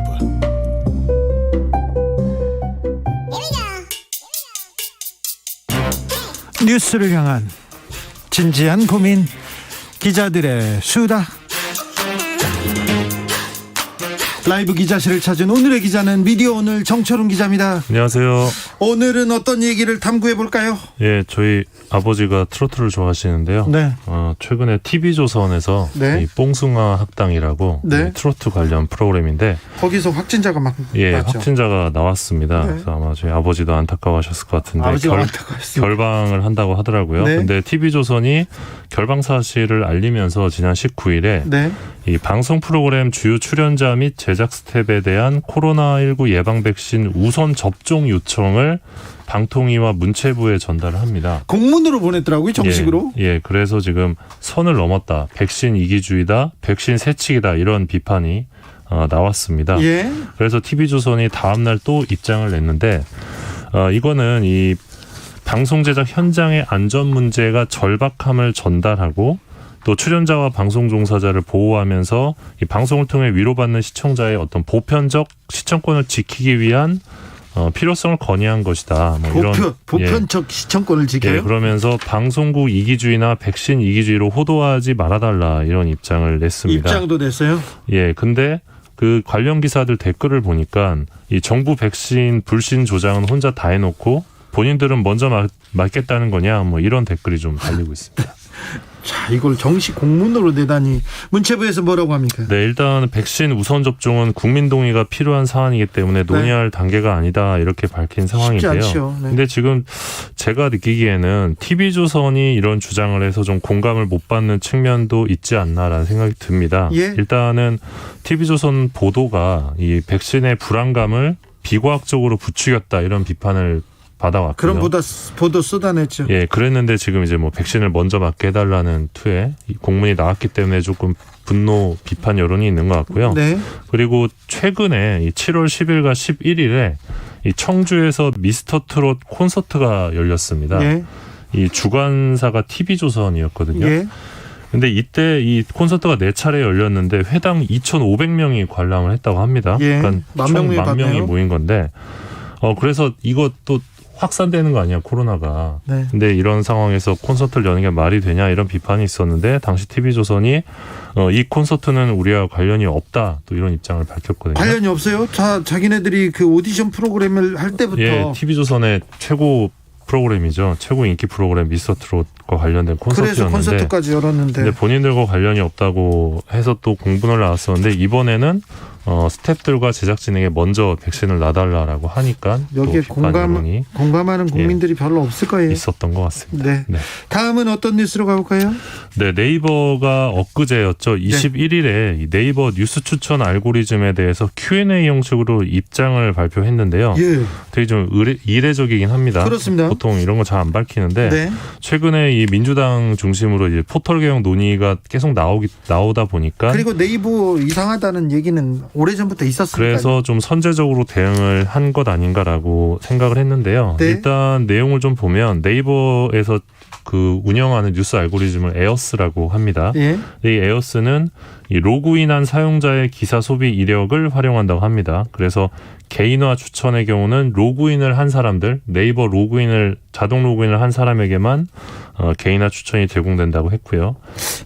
로그인을 안 한 사람의 경우는 글로벌 추천이라는 별도 방식으로 기사를 제공하고 있다고 밝혔습니다. 그리고 네이버는 기사의 품질을 판단하는 기준은 이 클릭수, 체류 시간과 같은 것이라고 밝혔고요. 그렇기 때문에 기본적으로 클릭이 많이 발생한 기사가 추천될 확률이 높다는 게 네이버 입장입니다. 저는 네이버에 등록하지 않는 비로그인 사용자인데요. 네. 글로벌 추천이란 말도 안 듣고 안 되고 이거 뉴스 추천 기준도 저는 네. 이게 많이 클릭했다고요. 그런 것도 아닌 것 같은데요. 저는 동의할 수 없습니다. 가장 중요한 질문은 아무래도 이 알고리즘을 통한 뉴스 추천이 공정하냐 이 부분일 텐데요. 이 부분에 대해서 네이버가 답을 했는데 알고리즘 자체에는 어떤 사용자의 정치 성향을 특정 짓거나 구분하는 부분이 전혀 없다. 그래서 특정 성향에 유리하게 추천하는 건 기술적으로 불가능하다. 이런 입장을 밝혔고요. 추천의 공정성 문제는 알고리즘 자체보다는 생산자와 사용자의 상호작용에서 발생한 측면이 크다. 그러니까 언론사랑 언론 수용자의 문제다. 우리 문제가 아니다라는 입장으로 이해할 수 있을 것 같습니다. 제가 근데 왜 제 네이버 제 화면에는 왜 이렇게 조선일보, 데일리안 이런 것만 많이 계속 보이는지 잘 모르겠습니다. 그 뉴스 추천 과정을 조금 더 설명드리면 네이버의 입장인데요. 예? 내가 최근 2주 동안 읽은 기사를 기반으로 한다고 합니다. 그리고 나와 같은 기사를 읽은 다른 사용자가 많이 소비한 기사를 추천한다고 하고요. 또 이제 과거에 특정 키워드와 관련된 여러 기사를 반복적으로 클릭했으면 이 키워드를 포함한 추천 기사에 더 높은 점수를 부여한다고 합니다. 그리고 무심코 읽은 기사와 비슷한 주제가 추천되는 것은 2주까지 가능하다고 하고요. 그리고 특정 언론사 기사를 많이 읽으면 해당 언론사 기사를 더 많이 추천해준다고 합니다. 이 언론사 선호도 값이 증가한다는 건데요. 그러니까 진행자께서 조선일보 기사를 많이 클릭을 해서 읽었으면 계속 조선일보가 추천이 된다. 이렇게 보시면 아니요. 다른 거를 많이 읽죠. 많이 읽죠. 자, 네. 전혀 조금 네이버의 설명인데 전혀 네. 저의 궁금증을 풀어주진 못하고 있습니다. 이게 뭐 설명이 좀 부족할 수도 있는데 부족하다는 뭐 비판도 당연히 가능해 보이는데요. 네. 일단 이런 입장을 냈다는 게 좀 고무적이긴 하고요. 계속 좀 요구를 해야 될 것 같고. 아무튼 네이버는 우리나라에서 가장 큰 언론사입니다. 네이버를 통해서 뉴스를 접하는 사람들이 워낙 많기 때문에 네. 이런 검증, 이런 공정에 대한 그 잣대는 계속 가해질 거예요. 거기에 대해서는 책임 있는 답변을 해야 될 것 같습니다. 예, 그리고 선호하지 않는 언론사의 기사가 너무 자주 추천된다. 어떻게 해야 되냐? 예. 이때는 언론사 구독 설정 페이지에서 이 마이뉴스 숨김 기능을 통해 해당 언론사를 제외할 수 있다라고 밝혔고요. 네. 그리고 우리가 이제 뉴스 스탠드라고 이제 구독하는 시스템이 또 있는데 구독을 하면 이 구독한 언론사의 기사가 더 많이 노출된다고 합니다. 그래서 미디어오늘 구독 많이 부탁드리겠습니다. 알겠습니다. 미디어오늘 구독하시고요. 다음 카카오는 이 알고리즘 설명한 적 있습니까? 다음 카카오는 뭐 이 정도로 자세하게 설명한 기억은 없는데요. 뭐 네이버가 냈으니까 다음도 조만간 내지 않을까. 네, 다음 카카오도 편향됐다고 일반 국민들한테 굉장히 비판을 받고 있습니다. 그러니까 또 얘기해야 됩니다. 네. 7307님께서 저는 우파 성향입니다. 그런데 제 네이버에는 한겨레 오마이뉴스만 보이는데요. 아니 네이버에서 한겨레 오마이뉴스 찾기 쉽지는 않은데 어찌된 일인지 그것도 한번 따져보시죠. 네, 재밌네요. 네. 자, 다음으로는 어떤 이야기 만나볼까요? 네, SBS 그것이 알고 싶다가 이 취재원 몰래 음성을 녹음하고 방송에 그대로 내보냈다가 어떤 한 분께서 직장을 잃은 사례가 최근 언론인권센터를 통해 알려졌습니다. 몰래 음성을 녹음하고 그대로 방송했다고요? 예, 그래서 법원이 지난달 SBS에 1,500만 원의 손해배상금을 지급하라는 이 조정 합의 결정을 내렸습니다. 1,500만 원 배상이면 진짜 법원에서 엄청나게 많이 내린 액수입니다. 많이 이거 쳐준 셈이죠. 어떤 사건입니까?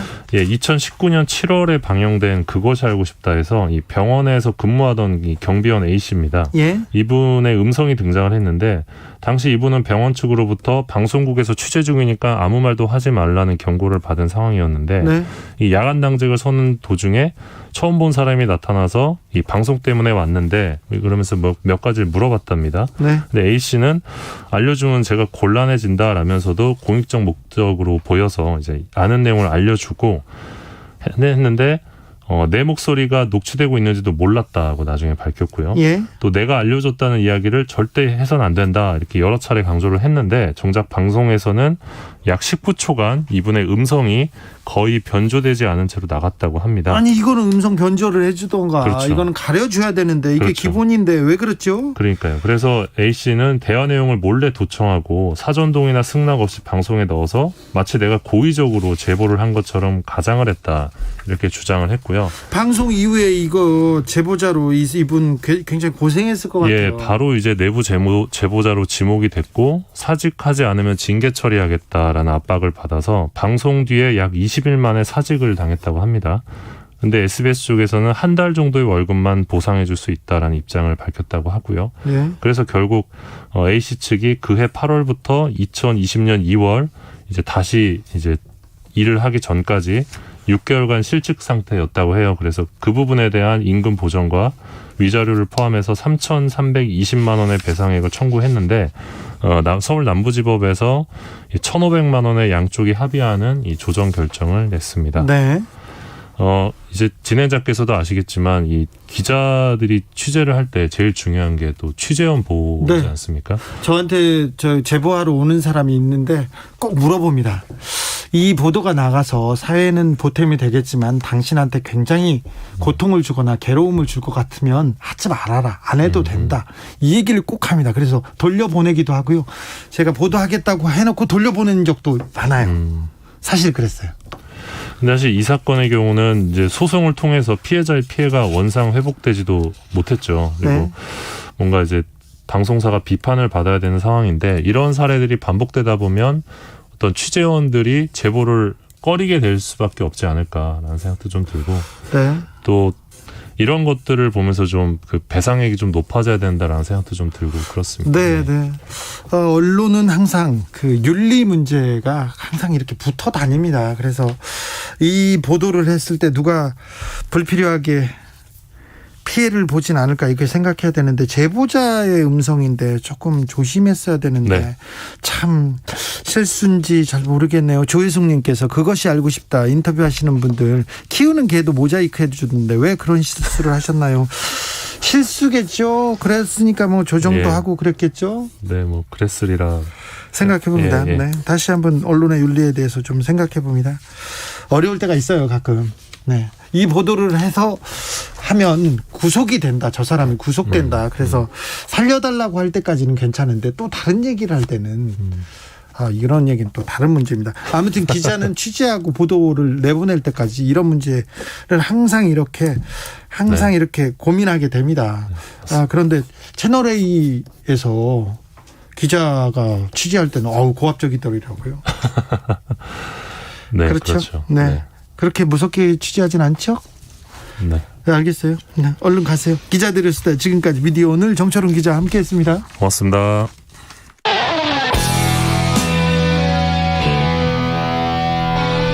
스치기만 해도 똑똑해진다. 드라이브 스루 시사 주진우 라이브.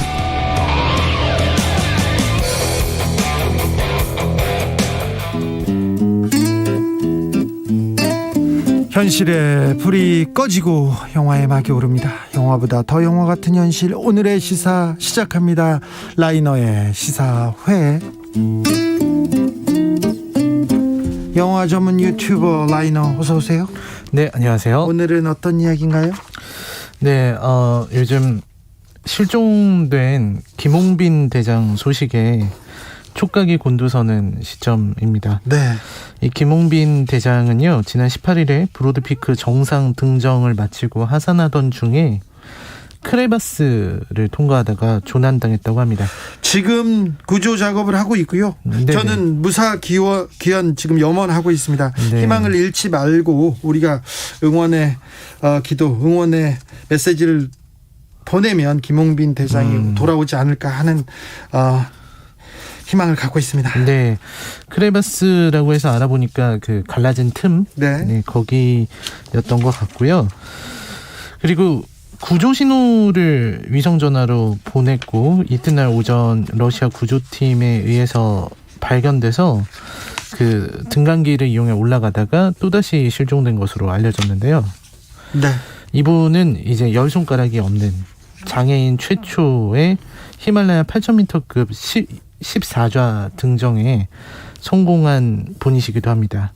네, 제가 최근 보도를 보니까 최근에 실종된 김홍빈 대장의 위성전화 신호가 중국에서 잡혔다고 얘기가 나왔습니다. 그래서 헬기가 지금 구조하러 나섰답니다. 네네. 그래서 부디 저도 아무 일 없이 그냥 생환하시기를 기원합니다.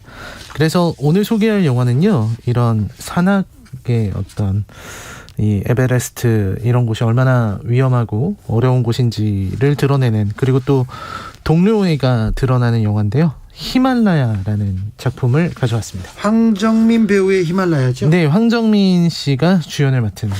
황정민 배우가 최근에 그 주연한 영화 개봉했습니까? 최근에요? 네. 요즘 지나가시죠. 네, 가장 최근에는 네, 저도 지나가시죠. 자, 히말라야 어몽길 대장이 다른 고 박무택 대원을 이렇게 네네 구조하는 그 영화죠. 예, 그 어몽길 대장 이야기인데요. 뭐 모두들 다 아시겠지만 대한민국의 대표적인 산악인이시죠. 네. 이분이 그 아까 말씀드렸던 8,000m급 14자 완등하시고 그 다음에 또 위성봉이라고 알려져 있는 얄롱캉, 로체샤르 여기까지도 다 등반한 우리나라 대한민국의 살아있는 전설이라고 합니다. 저는 어몽길 대장하고 산에서 인터뷰 이렇게 등산하면서 인터뷰한 적 있는데 저는 그때 그냥 캔버스화라고 하지 않습니까? 운동화 신고 이렇게 가는데 저보다 너무 천천히 오시는 거예요, 산을. 그래가지고 아니 왜 이렇게 늦어요 이렇게 얘기했는데 그 속도로 8,000m에서 그 속도로 엄청난 업적을 남기신 전설적인 산악인입니다. 네, 그 전설적인 산악인이신데요. 사실 이 영화는 어몽길 대장이 주연이라고 하지만 정확히는 이제 고 박무택 씨의 이야기를 담고 있는 그렇죠. 실화 바탕의 영화입니다. 영화에서는 정우 씨가 박무택 씨를 연기를 했고요. 이게 로체샤르 일에서 그 어몽길 대장의 후배로 알려져 있는데요. 실제로 2004년에 에베레스트 정상 등정 직후에 눈사태로 추정되는 사고로 사망하신 분이기도 합니다. 네. 그래서 그 어몽길 대장이 안타깝게 여겨서 이 시신을 찾아 내려오려고 원정대를 꾸리기도 했었죠. 2005년 휴먼 원정대라고 기억하시는 분들이 많으실 거예요. 네, 그래서 결국 박무택 씨의 시체를 찾는 데는 성공했지만 이제 그 시신을 가지고 오진 못하고 이제 양지 바른 곳에 묻어주고 오셨다는 그런 실화를 영화로 만든 게 바로 히말라야입니다. 참 가슴 아픈 이야기인데 영화에선 이 이야기 어떻게 그리고 있습니까? 네, 사실 이 이야기는 일단 기본적으로 이 어몽길 대장 황정민 배우가 연기했습니다. 어몽길 대장과 박무택 씨가 여러 일행들과 함께 등정을 하다가 사고를 당하는 일이 먼저 발생을 해요. 근데 여기에서부터 어떤 박무택의 캐릭터가 드러납니다. 이 너무나도 험난하기 때문에 동료를 하나하나 다 챙기다가는 모두가 다 희생될 수도 있기 때문에 어몽길 대장은 포기하자 이렇게 얘기를 하는데 박무택 씨는 그래도 어떻게 구하려고 노력하고 막 이런 장면들이 나옵니다. 극에서는? 네, 그래서 박무택 그리고 박정복 이 두 분께서 시신을 데리고 이렇게 하산하기로 결정하고 내려오다가 막 도중에 지쳐 쓰러지고 그래요. 그래서 결국은 어찌어찌 내려오고 나서 어몽길 대장이 호통을 칩니다. 너네 이런 생각으로는 다시는 산에 오를 생각하지 마라. 이렇게 호통을 치고서 한국으로 이제 돌아오는데요. 세월이 흘러서 이제 어몽길 대장의 팀을 뽑는데 이제 박무택, 박종복 두 사람이 와서 팀원으로 뽑아달라고 하고 이제 막 이런 내용들이 이어지게 됩니다. 네. 그렇게 해서 초반의 진행은 이제 그 14자 등정에 성공하는 거죠. 그래서 박무택 씨도 돌아와서 여자친구 수영과 결혼하고 이런 일들을 하게 되는데요. 이때 어몽길에게 실현이 닥칩니다. 네? 바로 전에 당했던 추락사고 때문에 다리에 철심을 박았는데요. 그 후유증으로 인해서 병원에서 더 이상 등정은 어렵다. 그런 에베레스트는 갈 수가 없다. 이런 식의 판정을 받은 겁니다. 그런데요. 그래서 어몽길 대장이 대장 자리를 박무택에게 넘겨주고 예. 다음 원정 등반을 계획하고 올라가게 되는 겁니다. 네. 그리고 여기에서 그 비극적인 사건이 벌어집니다. 이 영화에서는 이 혹한의 환경을 이겨내면서 올라가다가 후배의 실수로 인해서 박무택이 고글을 떨어뜨리고 이제 사고를 당하는 장면이 나와요. 예. 그래서 게다가 그때 당시에 너무 기상 조건이 안 좋아서 어떻게 할 수도 없는 상황입니다. 그래서 예. 후배 하나는 또 하산을 하다가 사고를 당해서 죽기도 하고 예. 이런 일들이 계속 벌어지게 됩니다. 그래서 구조를 하는 것이 정말 자살행위다라고 했는데 박정복은 혼자서라도 구조를 하려고 달려갔고 사투 끝에 박무택을 찾았지만 거기서 탈진해서 또 죽음을 맞이하죠. 그래서 박무택의 곁에서 함께 그런 일을 당하게 되고요. 결국 이 이야기 굉장히 슬프죠. 어몽길이 오열하고 예. 결국 다시 시신을 거두기 위해서 다시 돌아가는 내용이 쭉 이어집니다. 네. 그리고 또 히말라야로 갔습니까? 네, 또 가서 결국은 찾아내요. 찾아내긴 하는데 못 가져온 이유가요. 이 시신이 꽁꽁 얼어서 너무나도 무거웠습니다. 네. 그래서 옮길 수가 없었고요. 100m로 옮기는데 진짜 몇 시간이 걸릴 정도였고요. 실제 그렇답니다. 그래서 이 시신을 가져오는데 목숨을 걸어야 되는 몇 명이 죽을지 모르는 그런 상황이었습니다. 네. 그때 이제 베이스 캠프에서 이 박무택과 아까 결혼했던 수영이 그 오빠가 내려오기 싫은 것 같다라고 하면서 그냥 두고 오라고 얘기를 하고 그래서 무덤을 만들어주고 돌아오는 그 얘기가 영화에서는 쭉 펼쳐져 있습니다. 아, 영화 슬프네요. 근데 네, 되게 슬픈 영화라서 네. 이 영화에 대한 평은 그렇게 좋지만은 않았던 걸로 기억합니다. 예, 사실 이 영화에 아까 슬프다는 얘기를 많이 했는데 네. 이 감동이 좀 과하게 들어간 게 비평적으로는 좀 안 좋은 평가를 받았었습니다. 중간에 많이 죽고 또 다소 또 슬프고 뭐 그런 네, 펑펑 우는 좀 지나친 심파가 그 원인인데요. 네. 심파를 좀 줄이고 영화적인 완성도에 조금 더 집중했으면은 좋은 영화가 되었겠다는 생각이 들었습니다. 예. 사실 감동을 전달하기 위한 방법으로 너무 이제 슬픔이나 감동을 쥐어짜는 그런 장면들을 내는 거는 옳지 못하다. 이런 사례이기도 했고요. 예. 고증에 충실하지 못한 모습들이 아쉬웠다는 얘기들이 많았습니다. 네. 이게 어떤 거냐면요. 그 영화에서는 고글을 안 쓰고 있어요. 예. 그 굉장히 높은 곳인데 이게 불가능한 일인데. 네, 불가능한 일이죠. 고글을 제가 들어보니까 고글을 벗는 순간에 아마 눈이 실명될 거라고. 네, 그 설맹이라고 하더라고요. 네. 실명도 되고 또 이제 그 여기 있는 물방울 같은 게 바로 얼어버려서 네. 큰일이 난다고 하더라고요. 그리고 이제 산소호흡기도 안 하면 안 되는데 여기서는 어쩔 수 없는 것도 있었을 겁니다. 영화적으로는 배우들의 얼굴을 보여줘야 되니까 네, 그런 것 때문에 고증에 충실하지 못했던 부분이 좀 있었던 것 같고요. 그건 아쉽습니까?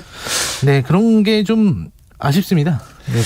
자, 7월 말, 8월 초, 7월 말 이 폭염 속에서 요즘 볼만한 영화 그리고 요즘 봐서 재밌었던 영화 좀 추천해 주세요. 아, 재밌었던 영화요? 네.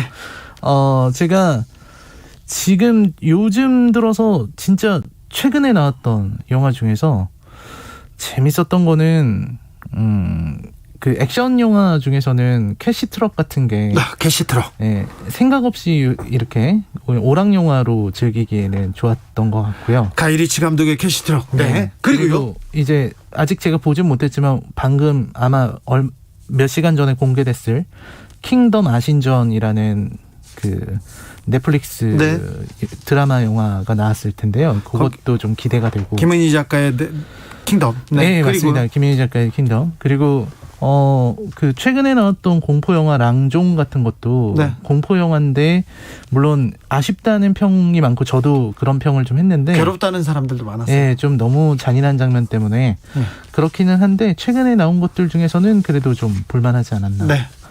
앞으로 나올 작품 중에 좀 기대하는 작품은? 이제 다음 주에 모가디슈라는 영화가 나와요. 류승환 감독. 네, 류승환 감독의 작품인데요. 네네. 제가 얘기는 안 하려고 그랬는데. 네. 모가디슈 기대하신 겁니까? 아니요. 그런 건 아닙니다. 네, 저는 봤는데.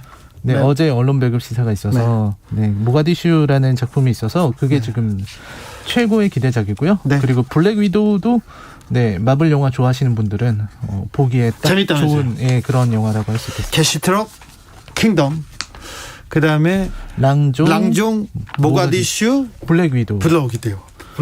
네, 알겠습니다. 네. 시사회 오늘의 작품은 히말라야였습니다. 라이너 말씀 오늘도 감사했습니다. 네, 고맙습니다. 양희은의 한계령 들으면서 주진우 라이브 여기서 인사드리겠습니다. 2081님께서 우리는 산악인들을 잘 이해하지 못합니다. 하지만 그 열정과 집념은 가슴에 담아둘 수 있습니다. 부디 김홍빈 대장의 무사귀환을 간절히 기원합니다. 이렇게 염원을 담아서 문자 주셨습니다. 김홍빈 대장의 귀환을 염원하고 기도하겠습니다. 돌발 퀴즈 정답인 배구였습니다. 배추 아니었어요? 햄버거 세트 챙겨가십시오. 저희 게시판에 나와 있으니까 찾아가십시오. 저는 내일 오후 5시 5분에 주진우 라이브 스페셜로 돌아옵니다.